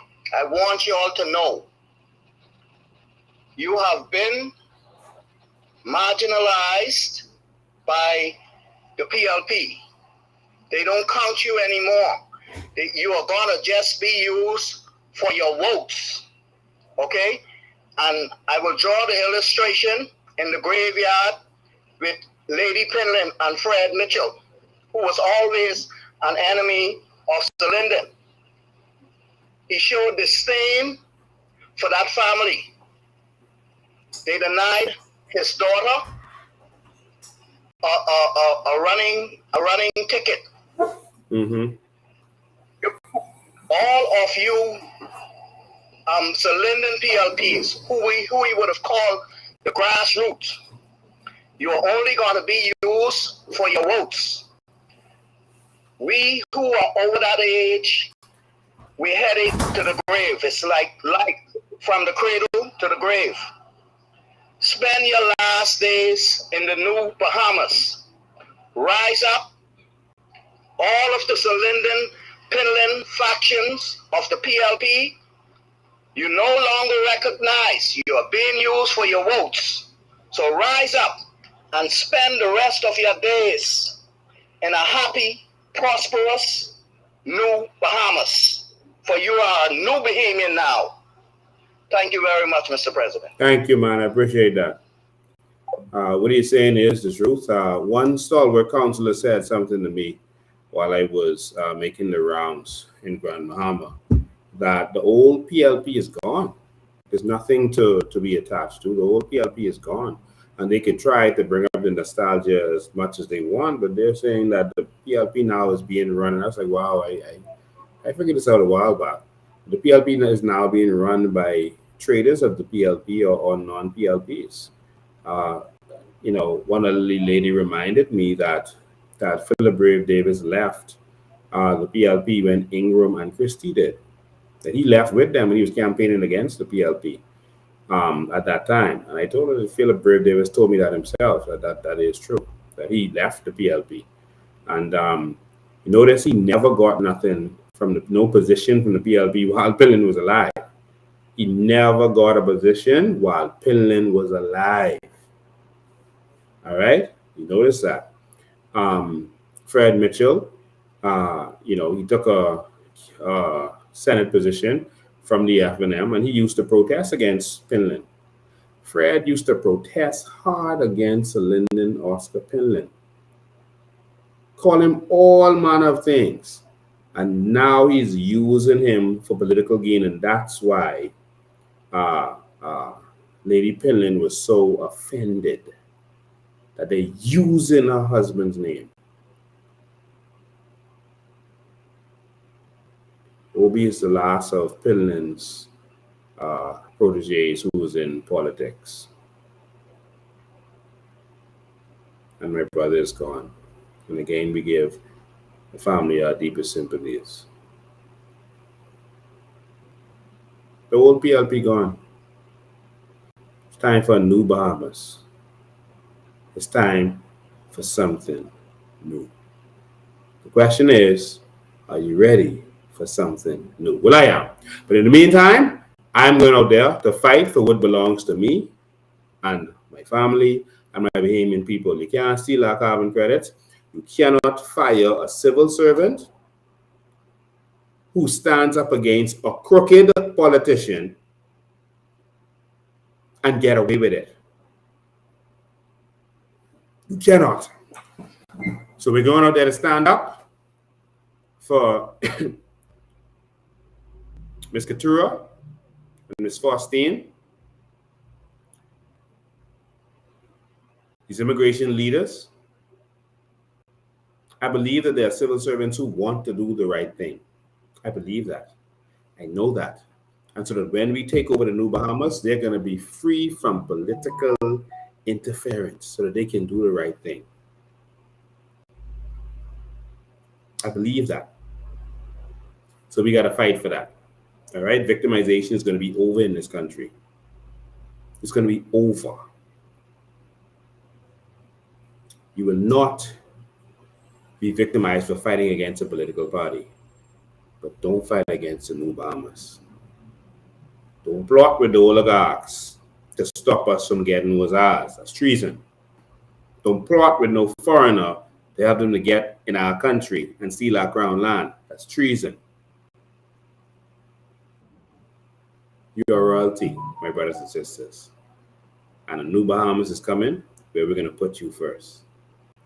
The old God has passed away, but we have to take it from the old lion.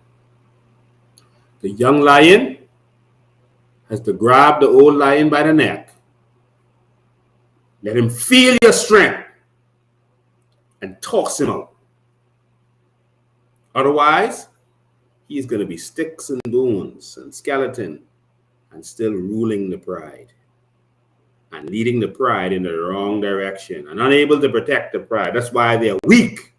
That's why every foreign interest that comes here with their different agendas can rule our people, because our leaders are weak. The lions controlling the pride are weak, and it's time for them to be removed. They cannot defend the pride.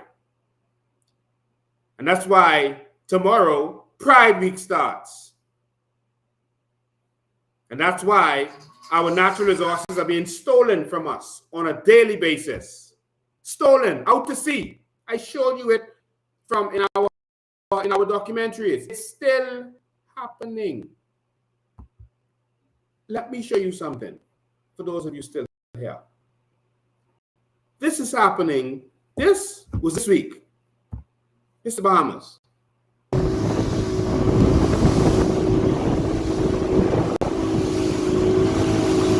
Radio. Oh, I got the name of it. Oh,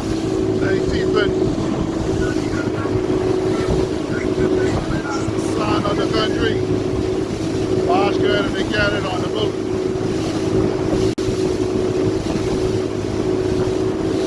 This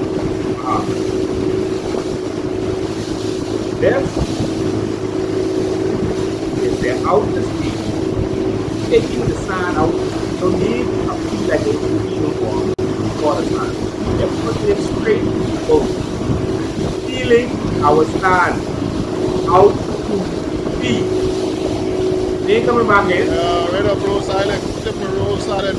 This is right off Rose Island. It's a U.S. boat.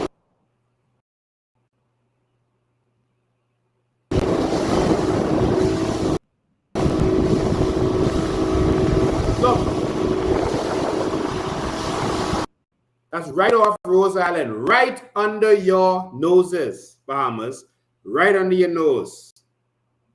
That's billions of dollars they just taken. That company ain't got no contract. Good afternoon, you're live. Yes, sir. Good evening. How are you, sir? I'm awesome. Let me see if I can try to make it short and sweet, try to educate some of these Bahamian people. Okay. Renson Linden Pennon, God rest the dead, to Milo Butler, when they were in power, I've been PLP all my life. Wow. I helped form the PLP in Eleuthera. I was the young man who introduced Mr. Penland and Sidney Poitier to the podium in Spanish Wells. Oh, wow. So you're a white Bahamian. I'm a white, proud, and let me tell you something else. I've got more black people in my family than what the average black man and woman has got in the Bahamas.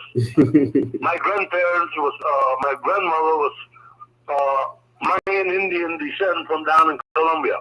Oh, wow. And canoed through Cuba into the Bahamas. Okay. Matter of fact, Sir Roland Simonette had to call my grandma aunt. Wow. He was my dad's godfather. But putting all of that aside, when Milo Butler Jr., God rest the dead, about a gentleman and him now will walk through shoes. When he was consulate for the U.S., when the Bahamian government back then run the Cubans out, they blew my freight boat up in Florida. What? Milo Butler came down, well, Norman Solomon and Lou Roberts. They was after them. But Milo Butler came down to see what else he could do and what aid he could assist us with. But he came into Nassau. Him and his brother Matthew had just graduated or came back from England. When the cement ships, if you go back and think of when the cement ships was to Potterski Dock, Matthew and Milo Butler Jr. had two boats that they wanted me to take out on my fishing boat for trial run to see if they would work. Well, I had to meet him to the House of Assembly that Wednesday morning. I left Spanish Wells in my speedboat, came to Nassau, where I went to the House of Assembly. On the guard to the door, he let me in to where he told me, and I went where he told me. And see, the Bahamian people fail to realize that Papa, when I say Papa, you know who I'm referring to. He was Finley's advisor. And if you remember when Mr. Finley got down on his bedside, he was one of the last to leave his bedside. Yes. He told Mr. Finley in the House of Assembly that morning, and I'm 70, and if I live to be 150, and God gives me leaves my memory, I'll never forget these words. And listen how I phrase them, because this is exact the way Papa or Hubert Alexander Ingram told Finland. He said, if you want to control the Bahamian people, you have to control their money. Mr. Finland's words back to him was, the people did not put me here to control their money. They put me here to make jobs available for them to make money. And memory serves me right. This is when your natural resources and all first came in vogue. He said, well, England told him he needed to run the country like many was doing in Jamaica. He says the elderly and the children's education is what's going to take this country forward. And that's when he told Ingram that he had one of two choices: resign, or he was going to put him on Bay Street. And that's where the split up came between them two, and the after them came and moved. And like I just told you, I've been PLP all my life.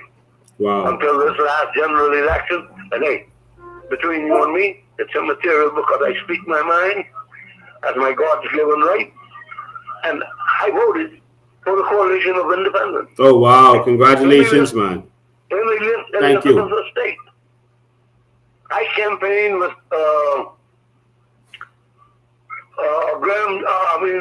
Rutherford. In Yamacraw. In Yamacraw, I went all over with him campaigning, and when they had the early election, I was right there all the time. Watching to see what was going on. And Mr. Brent Simmons, which is, like you say, my family. But it's embarrassing to say that, but it is what it is. Yeah. He met me, the Elizabeth, when me and my wife were going in to go to vote. And I had one of the Coalition of Independent pamphlets in my pocket. And he wanted something to write on, and being fast-handed, he takes it out of my pocket, he looks at it, shoves it in my pocket. I don't want that. I said, yeah, well, you don't want that, but that's where I'm voting, and I'm not for the F&M. Wow. I bid him good day, went in, did what I had to do, and I left.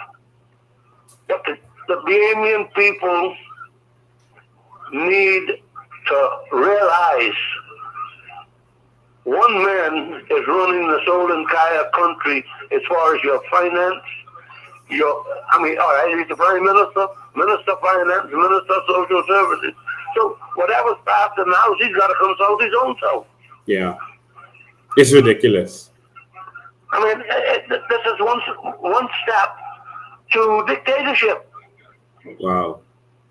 Now, what they need to do is take Fredner to him, the Minister of National Security, put a white uniform on them and send them to Haiti to fight this fight. Exactly. Because I got family on the force, on the defense force. And you think that sits easy on my stomach? And they ain't white. Wow. See, that's the thing. Because I raised nobody. I mean, color doesn't. I was never brought up to where color interfered with living. Yeah. Every man was a man. You cut me, cut you. We both bleed alike. Exactly. Thanks for your call, man. I appreciate it. Anyway, like I said, if it's any way possible,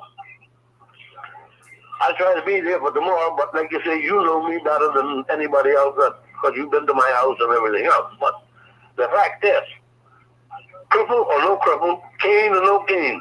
Because the song said they came by boat, they came by plane, and walking with cane. Well, I could walk with cane. Amen. Thank you, man. But we got to make a change for our generation. If Awesome. not, you see another election come, and there's no change, this Bahamas is gone, finished. Yeah. Thank you, man. Anyway, All right. my brother, you know I love you. Love you too, Thank man. you and respect, and hopefully see you tomorrow. All right. Thank you so much, man. Ladies and gentlemen, tomorrow, 9:30 a.m., we're going to be at Rawson Square. We're going to the opening of Parliament. We have a right to do it as Bahamians, and we're going to be there, and we have a right to show our disdain with the government. We're going to be very peaceful, but we're going to make sure that they know that we don't agree with what's going on, that Keith Bell shouldn't go in that house, et cetera, et cetera. There's a by-election coming. If you want to fund the organization, please do so. You can go right to our website, and you can fund the organization or come to our headquarters. It's open between 11 and 5, Monday to Friday. I see they're planning a dollar drive on Thursday, Friday, and Saturday. You know, everyone laughed at Obama when he went online and started collecting dollars from individuals. They said, you know, that's because he ain't serious. No one wanted to give him money. He didn't want to take money from certain interests. And so he went online and told people, if you believe that we should have change, then you go online and you provide the dollar bills. He collected over $1 billion. He broke the record for campaign finance when initially no one wanted to finance him because they thought it would be offensive to the Clintons, who they thought was a sure win. They said, this man can't win. It's a waste of time. Why give him money? Why waste your money? It's a waste of time. They didn't understand that the people were ready for change. They thought that the Clintons had an entitlement. And so there are some people who think that they have an entitlement to Freeport. You know, the FNM like to say that Freeport is the FNM country, or they'll say this constituency is PLP, that constituency is FNM. They feel entitled. That's why they can rape you. When someone feels entitled to you, they will always take advantage of you. Whenever someone feels entitled to you, they can take advantage of you. Because no matter what, they know you ain't going nowhere. They beat you, you're still there. They abuse you, you're still there. They neglect you, you're still there. You have to stand up, Bahamas. And so Obama did it. He collected his dollar bills, and he won. In 1992, the FNM used to be on the street with the jug. They invented that, collecting their dollar bills, and they won. And so we are going to raise funds the way we can. Right now, the Progressive Party is already contacting everyone who have a contract from the PLP and telling them they got to put up money for this election. So they are begging everyone who has a contract to come and put up money to make this work. All right. The FNM, everyone who wants a contract, everyone who wants the FNM win, come. You got a contract from us, come, bring something. And that's how they're operating, so that the corruption could continue. No. We're going to the people, like Obama did. We're going to the people, and we are going to rise up and to stand up. Ladies and gentlemen, so that's Thursday, Friday, and Saturday. You can go to Carmichael Junction, Carmichael Road and Blue Road Junction, Milo Butler Highway, I guess Village Road, and a couple other places, and support the movement. Or you can just come. You can just come by the headquarters. You can just come by the headquarters, and you can fund the movement. All right. Or just go online. If you got a card, just go online, and you can use GoFundMe, or just pay online with the link. Click on donate or click on GoFundMe. In fact, let me show you how easy this is to support the movement. Don't just tell us keep going. You gotta support the movement. All right, just give me a sec. Let me just line this up. Let me show you how you could support the movement. Okay, everything frees up now. They want to show you how we can make that money.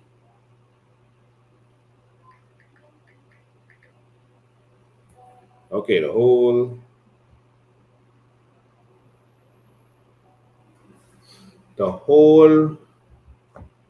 okay, everything is freeze up. I don't even know if y'all can still hear me on the live, but the whole system is in a state of freeze. Let me see if this is going to recover. All right, the whole system is in a state of freeze. Oh my God, the whole thing freeze. God, what is this?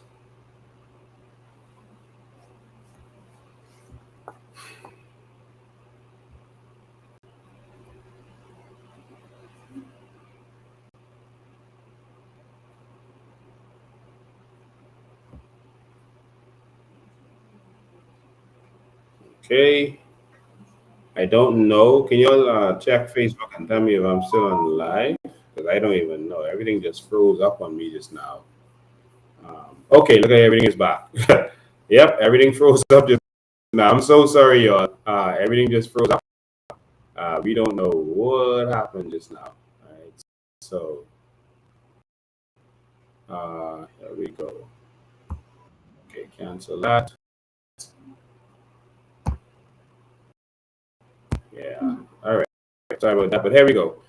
This is the Code of Independence website. So here, this is how the website looks. A beautiful website. And if you scroll right on the front page, we put it there to make it in the first place. So you can go ahead and become a member, sign up there. And then once you become a member, you can go and pay your dues. So if you want to join up, this is how you can join up. Just click on that and it'll show you how to do it. But here, you just click on donate. It's that easy. You just click on donate. Once you click, it goes to the next screen. Boom. Just go there. You put in the credit debit card, and you can just put it in. You can put your comments, whatever it's for. Some people like to come here and pay their dues. You can put it as for dues, a donation, whatever your comment is. Whatever it is, you just put it here. If it's for a specific thing, then you put it there. And so you can come here. If you want to, in this upcoming election, just come here and do so. You can also click on GoFundMe. Click on GoFundMe, and you know that's the easy process. Just go there and pay. You can put anonymous if you want to, so no one knows who made the payment. You can say what it's for. If you want to pay your dues by going to GoFundMe, you can do so too. Just go there and just put in the comments what it's for. All right, so that's how it goes. You want to become a member, you go right here, you click, you scroll. She's going to give you the instructions. You fill out the membership application form, which is that. See, very easy. See your constituency and all that. And after submitting the form, click on pay dues. That's right here, pay dues online. And that's it. Or if you want to pay in cash, stop by the headquarters to pay in cash. All right, so this is very simple. Support the movement, ladies and gentlemen. Let's make this happen. All right, this is only going to happen if you make this happen. It's simple as that. So support the movement. All right, talk to your family and friends. If you have someone that you know that wants to support, that you can go to your work. When you go to work tomorrow, you can go and solicit on behalf of the COI. So all of us have to become volunteers. When you go to work tomorrow, or go to church, or go to your family and friends, you can literally go to them and say, man, listen, support the COI, man, help them get this done. And when you do that, you can simply, let me show you how easy this is. You can simply go on your phone or on their phone, and you can let them donate right there and then. So just go to our website on your phone, and you can tell them, just click on donate or GoFundMe right there. So you can become a donation. So we don't want no one taking cash, all right? We don't want no one out there taking cash for us, all right? So, but you can go to your family and friends. If you're sitting down having a family conversation and they say, you know what, let's help the COI. You can do so right there. Just take out your phone, go to Coalition of Independence. Remember, independence is spelled with a TS, not CE. Coalition of Independence with a TS. And you can go right to our website and click on donate or click on GoFundMe. And right there with your family and friends, You can do this.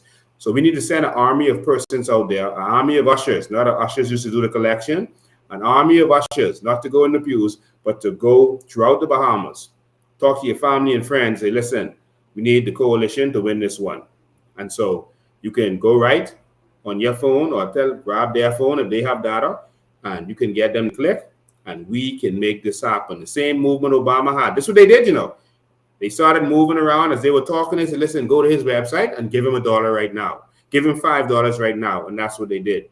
And so every dollar counts. So 5, 10, 20, 50, 50,000, whatever you want to give, whatever you can afford to give, we're going to make this happen. All right. So they have been stealing contracts and giving it to their cronies. So they're going to have a lot of money. Of course, they're going to have money. They've been stealing the money for all these years. But of course, you can make this happen because you want to make the change. All right. So make this commitment that you're going to talk to your family and friends, and you are going to get them to commit. We got to make this happen. We got to fund the army. Every army needs funding. So send us out there. We're going to fight on your behalf. We're going to make this happen. All right. So if you're a supporter of the COI, still a lot of you on here online, more than actually watches the news. So about 1,400, almost 1,500, just 5 short of 1,500 people is still on here watching. If all of you go out there and collect $10 right now from a family member, that's $15,000. All right. If all of you out there go and collect $1, that's $1,500. You know, that works. So go out there and make this happen. Just go right there, talk to your family and friends, and you go out there and you start the movement. You don't even have to come in. You don't have to catch up with nobody. Go right out there and make this happen. All right. You can do this. All right. We can do this together. We are going to commit to fighting all out for you. But you got to help us make this happen. We got to end the corruption. All right. So that's it. See you tomorrow. See you tomorrow at 9:30 a.m. All right. You can come dress however you want. If you want to wear your t-shirts, if you want to wear black, whatever you want. You're a Bahamian. You can wear whatever you want tomorrow. All right. Just come out and show your force and let them know that you are serious and that you have had enough. All right. We have to fight to take this back. So please, you go there and do the job. Tomorrow, I want to see us. I want to see the funds coming in to the war chest. It's time to go to war. Are you ready? And so the FNM and PLP are right now all about soliciting money. The FNM say they want 500,000 to $1 million. The PLP say they want more than that so that they could win, so they can keep robbing you. You, the people, can make a difference. So they can see this might be a small rock, like David, but it's a God move. And that small rock is going to multiply into a big damage. Mark my words. So go out there and make this happen. That's how you can contribute. Someone asked me, how can I contribute? Wherever you are. If you're in Canada, if you're in America, go to your fellow Bahamians or your foreigners. Go to your foreigners and tell them, man, there's a movement happening in the Bahamas. I want you to support this. You pull up your phone and you tell them, click on GoFundMe right here. They're foreigners, so they won't be able to pay directly at the donate button. If you're overseas, you can go to GoFundMe. If you're in the Bahamas, you can do both. All right, go to your family and friends. We have a lot of supporters overseas in America, etc. You go around and you solicit. You make this happen. You help us make this happen. And this victory is going to be ours, all right? And it's going to be the glory that goes to the one who sent us, all right? It's time for victory. So how can you help? You know how you can help. Wherever you are, let's put this war chest together and let's meet them. Let's meet them toe-to-toe in Grand Bahama. Thank you all for tuning in. Thank you all for watching. We appreciate you. We love you. And I'm going to end, as I always do, with this video that reminds us where we are and where we could be. We go live again tomorrow at the rally, but we go live again on Sunday. Make sure you're there. You know, a lot of people wonder how Dubai became a very big, famous and rich city. You see, if you're comparing with Nigeria, listen to this. Nigeria has oil before than Dubai. It's a history. They are more rich than us. They have agriculture, they have mining, they have everything, you name it, they have it. Am I right or wrong? When you have a true leadership, which we have nothing, but we have everything because we have the right leadership. That's the only thing you need, a right leader for your country, not corruption. That's what brings your country at the top. You don't need anything. We want water, we don't have agriculture, we don't have mining. That's quite interesting. And that's Sheikh Mohammed. What happened in Dubai with the citizens? Monarchy, and monarchy take care of their people and make sure that they're paid 2,000 per family, maybe 3,000. And life is cheaper there. Life is cheaper, but all the Dubai citizens are paid, very paid. From who? From the monarch, from the king. From the king? Yeah, from the king. Wow. Money comes in through the government. The government distributes the money to the people. And there are no poor people. They're like only Dubai, poor people in you Dubai cannot be are poor. those that came No from poor another in country. Dubai. No poor in Dubai. Just like Kuwait. They get money, like almost like American Indian the casinos. The money goes out to the people. Okay? And the only poor people in Dubai or Kuwait are those who come from other countries to work for the citizens that are there. Wow. And in Israel, if you're a citizen, you get a lot of $10,000 and $50,000, but you have to wait per person. Wow. Bahamas. It's happening around the world. In the Bahamas, we are a rich nation. We are a rich nation. And the beautiful Bahamas nation. government refused to give us money. Change is coming change. to the Bahamas. Yeah. It's coalition time. I wish all the best for Bahamas to be rich people. That's it. Thank you. To be the rich people in the world. That's what people think. We're rich people in the world. Wow. I don't know how you did this in 50 years. You look at history. Who does this? Show me anybody else that has done this in 50 years. I'm waiting. Show them to me. This wasn't done by money. Money doesn't produce visions. Visions produce money. You've had leadership over here that were visionaries, great visionaries, and their vision was more about the people than the money, because you can't accomplish this in 50 years without loving your people first, because the people are the ones that's benefiting from this. Look at your health care. Look at your road system. Look at your highway system. Look at your airports. Who does this in 50 years? But who benefits? You're going to care about those people. It's something to be learned about what's been done over here that could be duplicated in the world, because it's people with this much money. You just don't have people with this much love for their people.